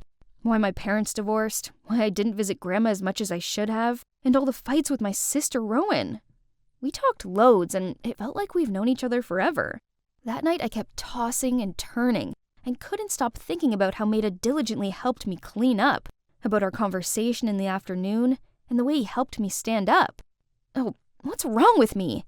It's undeniable that this side of him is so attractive. But there's one problem. When we were leaving, he said to me, "See you tomorrow, Rowan." Yes, Rowan. How could he? Was it because all these acts in front of my grandma got him mixed up? Or is it because she's always on his mind? Never mind. It's none of my business. The next day I was sick of strolling around the campus, so I went to class with Rowan and Maida. Rowan's right. They seemed really close. During the lesson, both of them listened attentively to the lecturer, then turned to discuss with each other. Maida also patiently explained the part Rowan didn't understand to her. Hey, what are we gonna have for lunch? What's good in the canteen? You will take this course next year too, so focus. And then they got back to their discussion, as if I was invisible. Ugh, how frustrating. Hey, are you jealous? Don't be, we're just friends. Why did she say that? Jealous? That's absurd. Still sulking? How about we go to the cinema tonight? I'll help you too. And here we are. As planned, I would sit next to Maida while Rowan would be with Paul. Sounds good. But when Rowan was about to settle next to Paul, Maida immediately took that seat. So he didn't want to sit next to me, or he didn't want Rowan to be with Paul? Either way, he obviously didn't have feelings for me. As soon as the movie ended, I rushed out of there, just to catch some familiar sight of Grandma and Dad again. She started nagging and insisted on escorting me home. Why are you still out here at this hour, Rowan? There was a lot to prepare for the wedding. Now the wedding's back on? Oh dear, you two. A groom-to-be shouldn't be playing around like this. Paul? Why don't you pair me with Maida like before, Grandma? After all, we were back to our former partners. I'm with Paul and Maida with Rowan. Well, it's just a fake wedding, so it doesn't matter who I was marrying to, right? But what was this uneasy feeling? And then, it's like Grandma had telepathy to hear my wish. Right before the ceremony started, her memory suddenly reset. What are you doing sitting here? It's time. Get up there. She dragged Maida to the altar and told the best man, Paul, to step aside. Oh, how cute. And everything after that was like a dream. I walked down the aisle. Maida gently looked at me and sincerely made the vow. His acting was flawless, while I was buzzing with nerves. Sensing this, he gently held my hands to calm me down. I do. The crowd burst into applause, and among them I spotted Grandma's joyful face. Despite the exciting moment, I didn't let myself forget another important mission, which was helping my big sister to get a boyfriend. So I threw the bouquet to Rowan and winked at Paul. But weirdly, she didn't seem happy about this. That evening, after all the guests left, I went to look for Maida. To be honest, I really wanted to know if he felt the same as me. Here he was, but why did he look so agitated? I was about to call him when out of the blue he bolted to punch Paul repeatedly. You jerk, stay away from Rowan, got it? What's going on? They're fighting because of Rowan? So Maida really was pretending at the ceremony? He liked Rowan, not me. Didn't you say you're just friends with Maida? What's all this? Friends don't get jealous when someone else is flirting with you. Orla, it's not what you think. Knew it. She thought she could fool me again. I turned around and was about to chase after Paul to check on him, but someone's hand grabbed mine. It was Maida. Paul is not as kind as you think he is. Turned out the reason why Rowan was awkward around Paul was because he always tried to touch her. Not to mention girls on social media were calling him out for taking advantage of them and cheating on them. Both Maida and Rowan knew it all, but they tried to put up with it through the wedding. However, he kept crossing the line, so today Maida decided to teach him a lesson. So how I acted at the movies that day and just now was to protect my friend, not because I'm jealous. I didn't know he did so much for my family. Orla, how come you're here? Isn't it still the school year? And also, your parents are so weird. When did they make up with each other? Oh, she called me by my name. She even questioned who Maida was. Her memory seems to be perfectly back. Thinking our grandma had recovered, Rowan quickly called our parents. We were over the moon thinking a miracle had happened. But then, the doctor crushed our newfound joy, saying it was a phenomenon called terminal lucidity, meaning our grandma didn't have much time left. None of us wanted to believe it. But there was nothing else we could do but make the most out of the precious little time we had left with her. I also decided to put college on hold to live with Grandma during her last days. Each morning we would go for a walk together as I listened to her stories of the old days, and then share with her some of my fondest memories. Mom and Dad still bicker and then make up. Some things never change. But Rowan and I are getting along much better.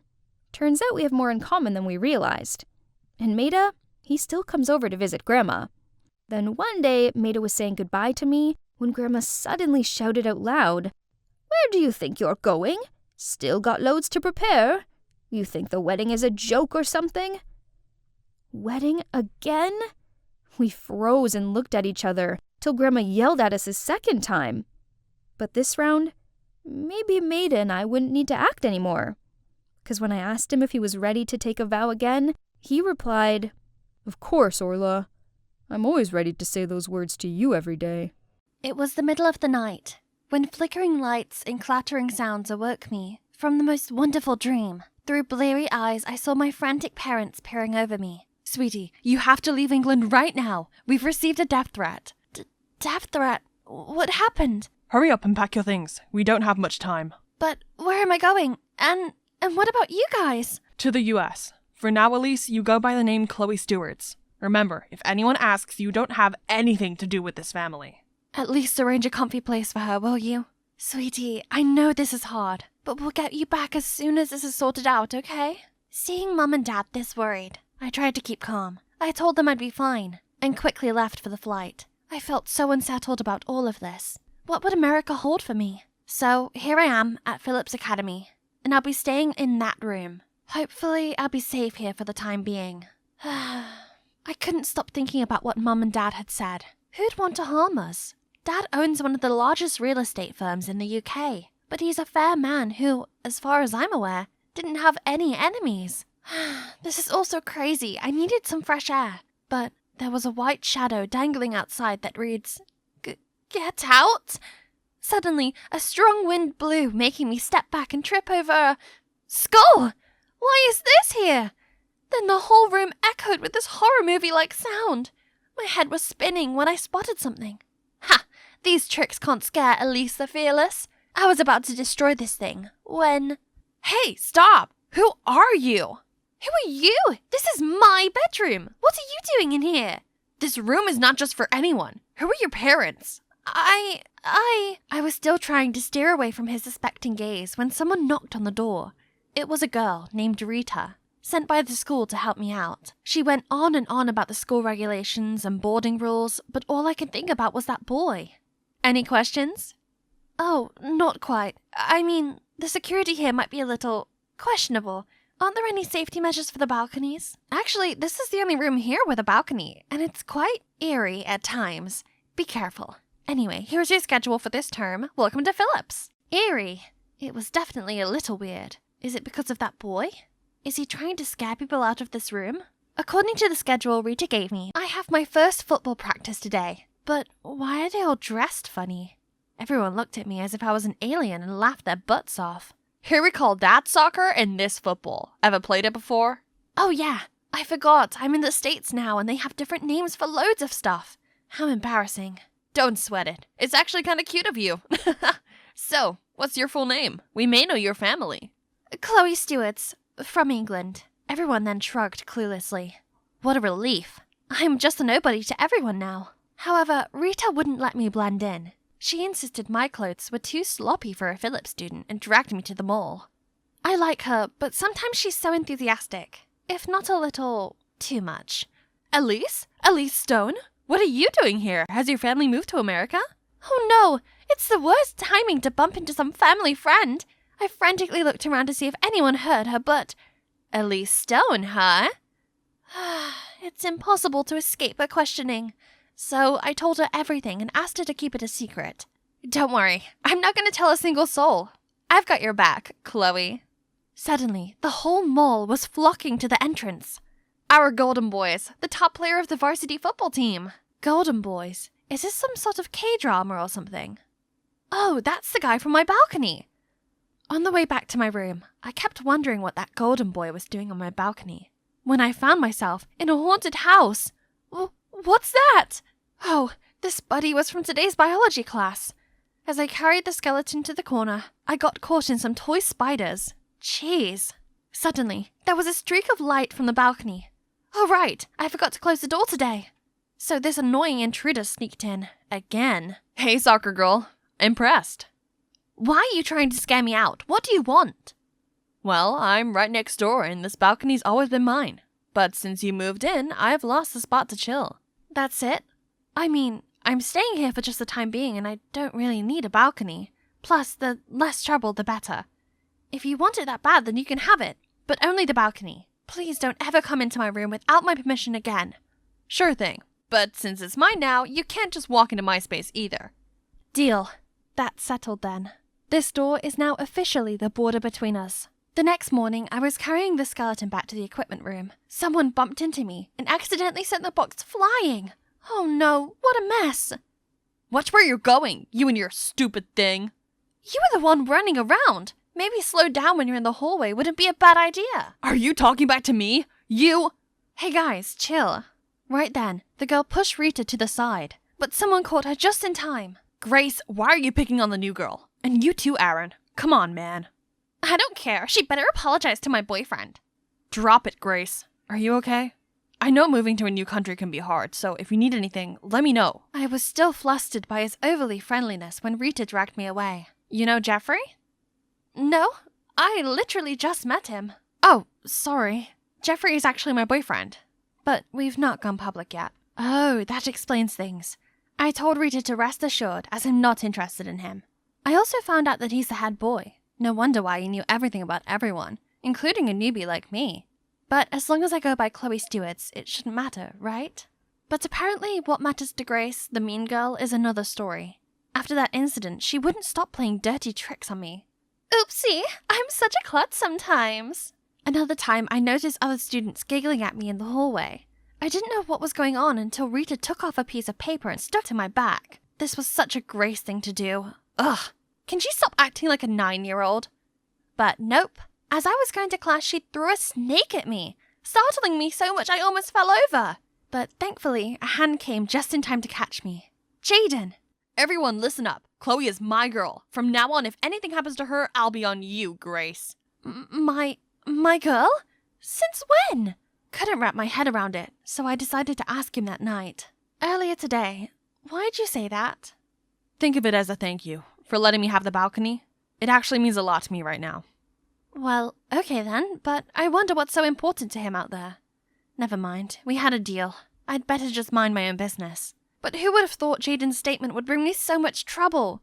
I suddenly became the center of attention, especially with those golden boys surrounding me 24/7. I was gonna excuse myself when I heard the girls going primal over Jaden. Of course someone with a goldfish brain like you would forget to eat. Excuse me? I was just trying to finish this book before lunch. Who asked him to bring me food anyway? Great, now these girls had another reason not to like me. The golden boys started to act strangely, and Grace as well.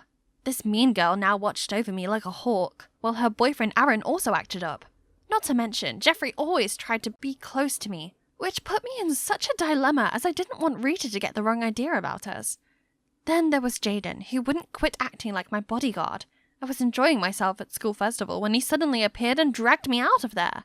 This is getting too much. I'm not scared of some childish tricks from Grace, and I can take care of myself. This isn't about Grace. A couple of times I've noticed someone watching you from a distance, and even following you around. I don't think it's safe for you to be in a crowd like that. Was I being stalked this whole time? Is it the same person who gave my family the threat? Did they find out I'm here? Who knows what could have happened if Jaden wasn't looking out for me all this time? That night, as if to confirm Jaden's worry, Dad called me saying they'd received another threat, pinpointing my exact location. Dad sounded extremely anxious and kept telling me to be careful. As I was trembling with fear, somebody suddenly banged on my door. Freak out, I broke the deal with Jaden and ran straight onto the balcony. You okay? What's going on? Someone's knocking on the door. There's no one there. Are you really that scared? I suddenly realized what I was doing. Oh gosh, this is so embarrassing. But is he blushing too? I quickly looked to the side, surprised to see all the gear. What's all this? Are you trying to make bombs or something? No, actually. This is to attract the fireflies. Fireflies? Yeah, they've always fascinated me. I needed your balcony for my project. See that right there? It's their playground. Plus, it's really airy out here. Then he leaned over to switch some knobs on the machine, and suddenly there was a swarm of fireflies lighting up the whole place, creating a beautiful fairy tale-like scenery. His secret about my balcony had finally come to light. Literally. I don't know what your secret is, but you need to stop being afraid. I'll find out who's behind this. His determination touched my heart. but I still can't help worrying about the mysterious door knocks. Who could it be? Since then, I stuck by Jaden. We were like SpongeBob and Patrick everywhere we went. Despite all the death stares I got from the girls, I finally understood why they were going crazy over him. He might seem a little kooky at first, but he's actually so caring and unique. Before the end of the term, the school organized this camping trip for us. I tried to make sure Jaden was always in sight for my own safety. It wasn't an easy hike, as more and more people dropped out, except for Jaden, who didn't seem at all exhausted. Is he made of steel or something? I tried to keep up with him and occasionally stopped to catch my breath. But where'd he go? Panicked, I looked around for him, but all I saw were mountains and cold winds blowing at me. Suddenly, I felt a heavy stare on me, but no one was there. I quickly ran and called for Jaden, but someone grabbed me from behind. It was Jeffrey. Without a word, he just dragged me away. Well, what are you doing? Where are you taking me? Sorry, but I gotta do this. I've been waiting so long for this moment. You should ask why fate landed you right in the hand of your enemy. Enemy? What do you mean? Are you the one behind the threat? My parents were, yeah. But now I'm in it too. Blame your dad and his stupid resident project that took away our land. The land that was supposed to be my family's mining area. And now we're going bankrupt, all thanks to you. And you know what? The news reached Rita's dad, and he's forcing us to break up. But this is our parents' business, and I have nothing to do with it. Why are you taking it out on me? Well, maybe if their precious daughter is in danger, they'll do something about it. In danger? What is he gonna do? Right at that moment, someone appeared and freed me from Jeffrey's grip. Sorry for leaving you alone, but I needed to know who was behind this. You stay out of this. This is none of your business. You need to calm down. Don't get yourself in trouble because of your parents' mistakes. Jeff, you've worked so hard to become head boy. Are you just gonna throw everything away? Jaden's words seemed to touch him, as we saw Jeffrey fall to his knees. I'll talk to my dad. I'm sure he could help you guys out with the business. Our families have always been close, and we've got you, Jeff. Seeing Jeffrey break down, I felt bad for him. What he did was awful, but his parents never should have put him in this unfair position. That evening, Jeffrey seemed deep in thought when he suddenly dragged Rita out for a private talk, leaving everyone confused. Grace and Aaron then also left. I took a deep breath and filled my lungs with fresh air, when suddenly all the fireflies appeared in the sky, followed by Jaden. I know this is your call, but if you're willing to stay here instead of going back to England, I promise to take care of you. I looked at Jaden, beaming against the beautiful skyline, and I couldn't help but feel my heart beat a little faster. He was so sweet and caring, but why was he doing this? Did he have feelings for me too? Right then, Rita and Jeffrey came back. Jeffrey apologized for scaring me, while Rita also said sorry for not keeping my identity a secret. What's done is done. Let's just enjoy this gorgeous sight in front of us. The next day, as we returned from our camping trip, we all arrived at the hall for a school notice. But when I arrived, it was just my homeroom teacher and classmates there. We just heard from the principal you're going back to England, so we organized a small party for you. I hope you had a good time at Phillips. Everyone also wished me luck on my journey, but Jaden didn't even bother to say goodbye. Suddenly, all the lights went out, followed by the candles, and Jaden. I respect your decision to leave, but I just want to let you know, I really like you, and no matter where you go, I'll be thinking about you. Actually, Jaden, I'm staying here. I already told my dad, but... That's all I want to hear, Elise Stone. How's it possible that I've never set foot in a place this close to me before? It's kind of dark and eerie. If only it was covered in flowers, then it'd totally be a Disney castle. Oh, someone's here. I went to say hi, but she didn't seem very welcoming. Stay away from this spooky place before it sucks the life out of you, young girl. So that means you're not working here anymore? The maid just shook her head before she hurried off. Here comes my chance! Hey guys, Jocasta here. And this Dracula-esque castle is none other than Mr. Joseph Williams. Are you wondering who that is? I'm curious too. All I know about him is that he's my parents' creditor, and I'm here to ask him to extend the deadline for their debt. But as one of his maids just quit, I could work here to pay off the debt instead, right? Hello, I'm Jocasta, your new maid. No answer. Should I just come in? If anything, the master should blame the old maid for leaving the gates open. So I had to find my own way inside. Hello? I'm the new maid. Master, are you here? No? Not here. Not here either. Is he still sleeping at this hour? Oh, there he is. Huh? He's not old and gray like I thought he'd be. I introduced myself, then he returned to his painting and coldly said, Work off your debt? Fine. Let's see how long you'll last. Just keep in mind, don't ever make me angry. Oh, Master, you're worrying over nothing. I wouldn't even care about you. But turns out he wasn't worrying over nothing. He's actually infuriatingly difficult. The curtains must remain drawn during nighttime. There must be absolutely no noise at all, and his bedroom is strictly forbidden. Who gave you permission to sit there? Oops, I forgot. I must keep a distance of 10 feet from him at all times, even during meals. Phew, finally it's time to rest. Though I've been working here for a couple of days, I'm still not used to Master Joseph's ridiculous rules. Huh? What's that staring at me? Ah! Rat! There's a rat! Help! What on earth are you shrieking about at this hour? You dare to disturb my sleep? Master, save me! There it is! It's coming! He stood bravely like a warrior, ready to fight the beast. Look at his broad shoulders, his hair, his chiseled face, and his every movement is so smooth. That hideous rat was finally running scared. What a relief! You're making a fuss over nothing. Move to another room tomorrow. This one is too shabby. Looking closely, my fastidious master looks kinda handsome, doesn't he? Well, living here isn't so bad now that I've got the hang of his rules. Bring me a cup of tea. Yes, Master. Here you go. Pass it to me. Huh? Are we off social distancing now? I excitedly handed him the cup of tea, but he missed it and tea spilled all over him. Clumsy dummy! Can't you look at what you're doing? I hurriedly wiped the stain on his clothes and apologized profusely, but he roared again. Stop! How dare you come this close to me? Get out! Jeez, his temperament changed like the seasons. Hot, cold. Whatever. I'll just go home then. Indeed, no place like home. Oh, how comfy. I told Judy, my bestie, about my week working in the castle. Interested? Wanna come with me someday? No chance. Haven't you seen anything unusual there? Then Judy said rumor had it that a mad scientist once lived there, and werewolves too. His horrible howls could be heard during a full moon. You have to be careful. There's a reason why no one goes there. Oh no, it's today. Wolves howling under the moon? Never mind, Judy is just being childish. Who still believes in such fiction? Definitely not me. So, ta-da! I'm back again. Honestly, I need this job. I can't let him fire me, even if I have to cling to his leg and beg, but where is he? Should I opened the door to see him lying there, surrounded by dull paintings, while tools scattered everywhere. What happened? I tried lifting him, nudged him. Still, he wouldn't come around. Then suddenly, his eyes opened.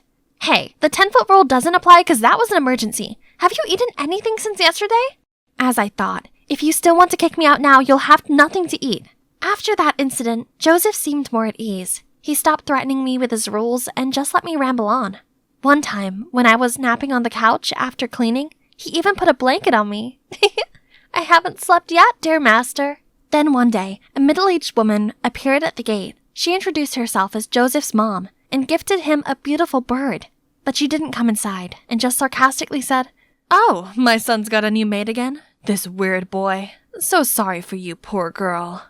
I brought the bird to Joseph, excitedly told him that his mom just dropped by. Look what lovely present she got you. Lovely? That woman's just mocking me. I'm stuck in this place like a bird in a cage. I think it's a thoughtful gift. You seem to like painting birds. Stop prying. This is none of your business. Okay, I'm sorry. But it's your own choice to isolate yourself from the outside world. Come with me. I have something special to show you. Oh, this place is still as gorgeous as the first time I came here. Looks like Joseph is mesmerized too. See? The world is beautiful. You just need to look. We were walking along the blooming flower path. Then suddenly... He's coming! The wolf! Wolf! Then all the gardeners immediately scrammed in panic. What have I done to you, you morons? Beautiful, you say? Then Joseph stormed off. I tried to catch him, but... Ouch! I tripped over a rock. Oh, it hurts! It frickin' hurts! Then let me apply the antiseptic cream. No, that will only make it worse. Maybe doing something fun could ease the pain. I'll be distracted from this. Please, can we watch a movie? And of course, he couldn't refuse.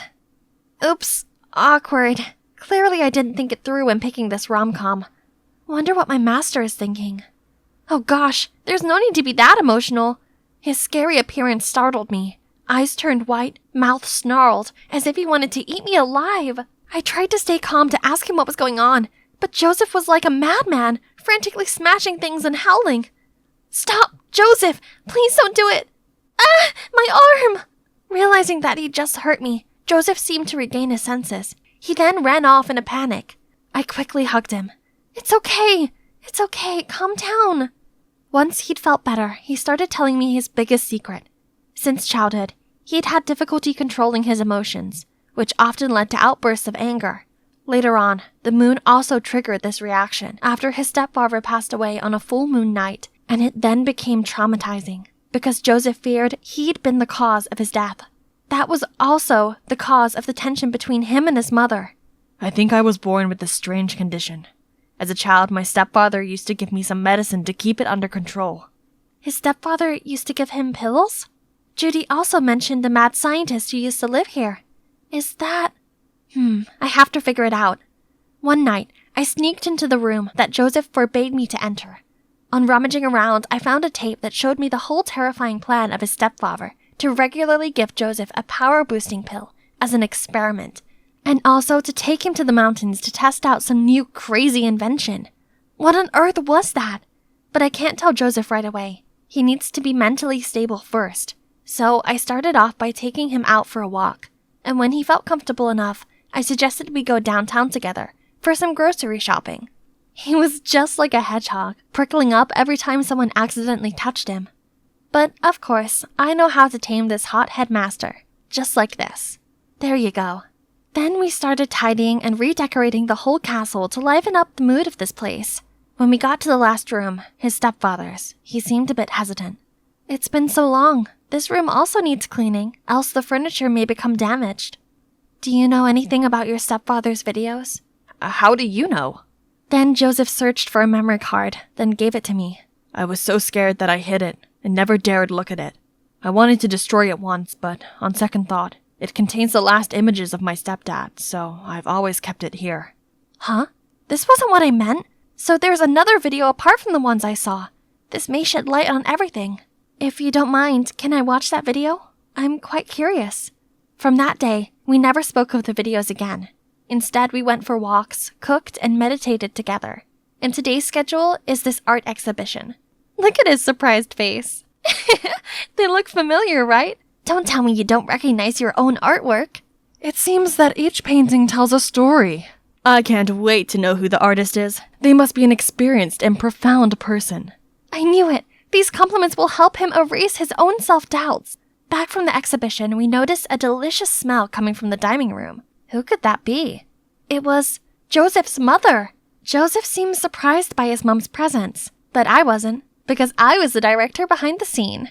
In fact, I secretly asked her to organize that exhibition. Watching the video cleared everything up. On that moonlit night, the mad scientist took Joseph to the mountains to test the effects of a super power-boosting concoction. But when he saw Joseph reacting abnormally, he panicked and ran away, so the accident happened. It wasn't Joseph's fault. He was, in fact, a victim. I told Joseph's mom the truth beforehand, which led to this touching reconciliation. Now that things were clear as day, they have untied the knot in their hearts. His mother decided to move here to help him overcome his trauma of the moon with me. Oh, he also told me about the time he dropped a teacup on purpose as an excuse to push me away, so that I'd be safe. How sweet and caring he is. Oh shoot, who left this curtain open? I hurried over to close it, when suddenly a hand gently touched mine. Before you came, I really never thought I'd ever have the courage to face moonlight. But Jocasta, with you by my side now, anything feels possible.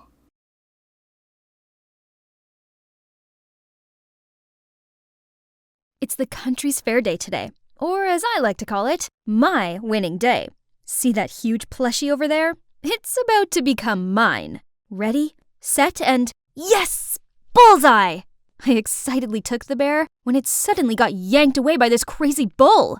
Hey, I won that bear fair and square. But I saw it first. Now hand it over, Hobbit. Hobbit? I yanked the bear from him, but it ended up ripping in half. His girlfriend burst into tears, and now I'm like a red rag to him. He rushed towards me, and before I could even think straight, my fist took over. How many times have I told you, Angie? A girl doesn't just raise her fist and cause trouble like that. It was self-defense. He was gonna hit me, Mom.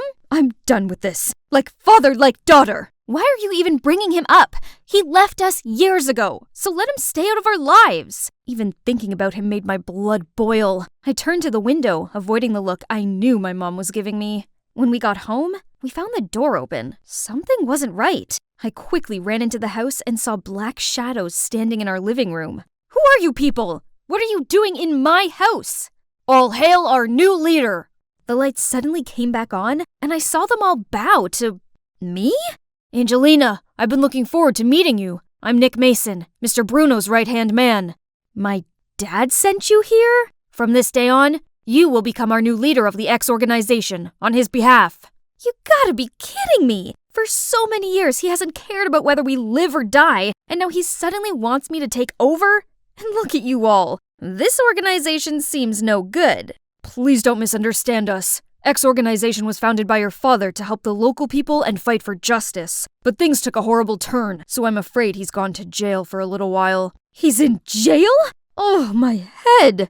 Fighting for justice? That's why he's in jail now? Your father put the safety of the seaport local first. In doing so, he fell into the enemy's trap. You will understand him better if you accept his wish and become our leader. As much as I hate to admit it, I missed my dad. He once promised that he would skip his work and hang out with me on my birthday, but then he just disappeared without a word and has been quiet for the past 6 years. Until now. Darling, I have something for you. She gave me some old letters and a plushie bear, which I'd begged my dad to buy for me. She'd hid it from me the whole time, as she was mad at my dad for always risking his life for things that weren't any of his business. It turned out that my dad had still cared about me, even without me knowing. Mom, I've made up my mind. I hope you'll support me. So, my mom and I had a long journey to the seaport of the city where my dad's X organization was secretly operating. We walked into the market, then stopped at a large fish shop. How on earth does an organization have their secret base in such a crowded place? The most dangerous place is the safest one. Remember that. I remembered my dad used to say this to me when I was a kid too. This must be his crazy idea. Nick led me into a room at the back of the store and introduced this as the organization's base. So, this is where my dad used to work, and he'd still kept the same old hat all these years? Let's get to work. There's been a lot of theft going on in town lately. Every night, the thieves break into stores and steal everything they can. People are panicking right now, so we need to solve this as soon as possible. Isn't this the police's responsibility? If they were capable, we wouldn't have to get involved. That's why your father maintains this organization. Now you need to settle in a bit. I've arranged your accommodation and enrolled you in a local school. Remember, your identity is top secret. For the next few days, at 5 a.m. every morning, Uncle Nick got me up and took me to the port to tell me more about the thieves. However, he just joined the fish auction the whole morning instead of actually doing anything serious. So, I went somewhere else and pretended to talk to the fishmongers about the burglaries in town. At that moment, a guy in a cap that covered his face bumped into me. Hey dude, nice bracelet, but ever taught to apologize? Hey, take it easy. You're making a scene. Okay, maybe I should just behave like a normal schoolgirl here. Having to get up so early in the morning to go to the port also made me too exhausted to study anything. One morning I was falling asleep at my usual place when some noise woke me up. A group of gangsters was teasing a boy? Dude, I'm trying to catch some shut-eye over here. Shut up, loser. Uh-oh, they were messing with the wrong person. I grabbed a nearby mop and made some fancy moves that took them all down, then dragged the flabbergasted nerd out of there. He wasn't calm enough to run for his life. This little guy is Killian. Ever since that day, he kept following me and wouldn't shut up about how strong I was, saying things like, I could never imagine a small person like you having such crazy strength. Or, they all pick on me, but you, Angel, don't. Then, let's be friends. I have no peace when he's around. While I was trying to make some space for myself, a call suddenly came from Uncle Nick. One of the jewelry shops in the city just got burglarized. Can you help? What? Yeah, I'll head back to headquarters and set up a plan. You can count on me. I then hung up, and that's when I heard a ball hitting the floor. I turned around, and there was Killian, standing behind me, shocked to the core. He'd obviously heard the whole conversation. If you utter a word of this to anyone, you'll not wake to see another day. Do you hear me? I can help you. I know this town like the back of my hand. Okay, We can be friends, or associates, as long as you keep quiet. After school, Killian and I rushed to the crime scene. While wandering around, I spotted a shiny thing among the broken glass. It must have been from those thieves. But wait, I've seen this D symbol somewhere. I was about to pick it up when Killian grabbed my hand, shivering. Bro, it's her who attacked us back then. That gangster suddenly came at me. I tried to dodge him, but ended up toppling over backwards. Suddenly, a strong arm held me back and shielded me from the punch. Mamma mia! Who's this handsome hunk? I wrapped my arms around him and pulled out my inner damsel in distress. Oh, my hero! These jerks won't leave me alone! Please save me! I'm scared! Mess with my friend one more time and you're dead meat. Get lost! He turned to me, making sure I was okay, then parted way. Through Killian, I found out his name is Frank, a senior at our school, and he's known for his cold and reserved demeanor. Definitely my type of guy. But wait, what about the bracelet? I returned to the broken glass window. The bracelet was nowhere to be found. At school, all students were constantly talking about these recent burglaries. Everyone was worried about who would be the next victim. When will all this nonsense stop? I wonder who their next target will be. Don't you see? The recent victims were all the big shots in town, and the crimes were all on the days the police weren't out patrolling. So then, Graham's jewelry shop and Holden's boutique store could potentially be their next target? That makes sense! Wait, Frank? Now that you're here, I feel so much safer. It'll probably be Holden's because Graham already added a new security system to his shop. Please stop fiddling with your hair like that. Good observation. The police don't patrol the port tonight, so they might make a move. So stay still inside, will you, sweetie? Aww, but his sweetie's still gotta watch Holden's shop and catch the thieves red-handed tonight. An hour had already passed, but nothing had happened. Right at that moment, Nick received a phone call that Graham's shop had just been robbed. The thieves broke the security system and everything had been taken. Nick snapped at me for acting impulsively without having any clear evidence. But this felt so sketchy, though. Holden's store was way more vulnerable. It's like they knew we were waiting to ambush them here. A few days later, while I was patrolling around the shopping street, Killian informed me that there was a suspicious masked man sneaking around the pearl shop. I immediately dashed there, right at the moment he was breaking the lock. In the blink of an eye, I kicked him, knocking him to the ground. Angelina! Holy crickets, are you okay? I looked up to see Frank running towards me. The thief immediately rose up, causing me to fall back, then fled the scene right away. Catch the thief, quick! Frank and Killian darted past me and followed the guy. I waited for them at the harbor, but only Killian came back. Sorry, Angelina, but I have to say this. There's something fishy about Frank. I think he's on the thief's side. Oh, come on. Are you jealous of him? How do I know you're not their spy? What do you mean? You've been acting suspicious from the get-go. You wouldn't leave me alone for a sec. And remember how you listened in on my conversation with Nick? And what about when you made me so sure it was Holden's shop that would be the next target, And now you're blaming Frank? You're so wrapped up in that jerk. I saw him purposefully let that thief go. When I was about to catch up to him, Frank suddenly stopped, making me crash into him. Then the thief got away. That can't be. He's always there to help me. I'm the one who's always backing you up, but you only see that fraud as your hero. Ugh, just forget it. Wait, I had no idea who to trust. It was all so confusing. Right at that moment, I got a message from Frank asking me to go to this Meteor camping place, as he had something important to say to me. Okay, it was time to confront him and get the truth. I rushed there as fast as I could, only to find nobody? I looked around and noticed this suspiciously lit up tent. The tent flap suddenly opened, and a shadow bolted towards me. Hey, calm down, it's me. I opened my eyes to see Frank in front of me. He'd set up this whole place for me? Frank suddenly took my hand and confessed. Angelina, I've fallen head over heels for you. I was wondering, will you be my girlfriend? Together, we could be a power couple. With your X organization and my Darkwalkers clan backing us. How do you know I'm related to X organization? Ha! I've been watching you since that first day you wandered around the fish market with that old Nick. Remember this bracelet? You almost got me that time. You shameless, rotten, stinking skunk! I even trusted you over Killian! Oh, come on. It's not my fault you fell for me and betrayed your best friend. You and I are more alike than you think. It's only fitting that we become a team. Enough! Listen carefully. I'm never going to team up with a dirtbag like you. How did you... Guys, take her! From the tents, Frank's minions came out one by one and surrounded me, then gradually tightened the siege. Let's see who's the boss now.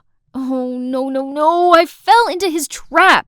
Those punks held a rope ready to tie me up, but right at that moment, I heard a car engine approaching.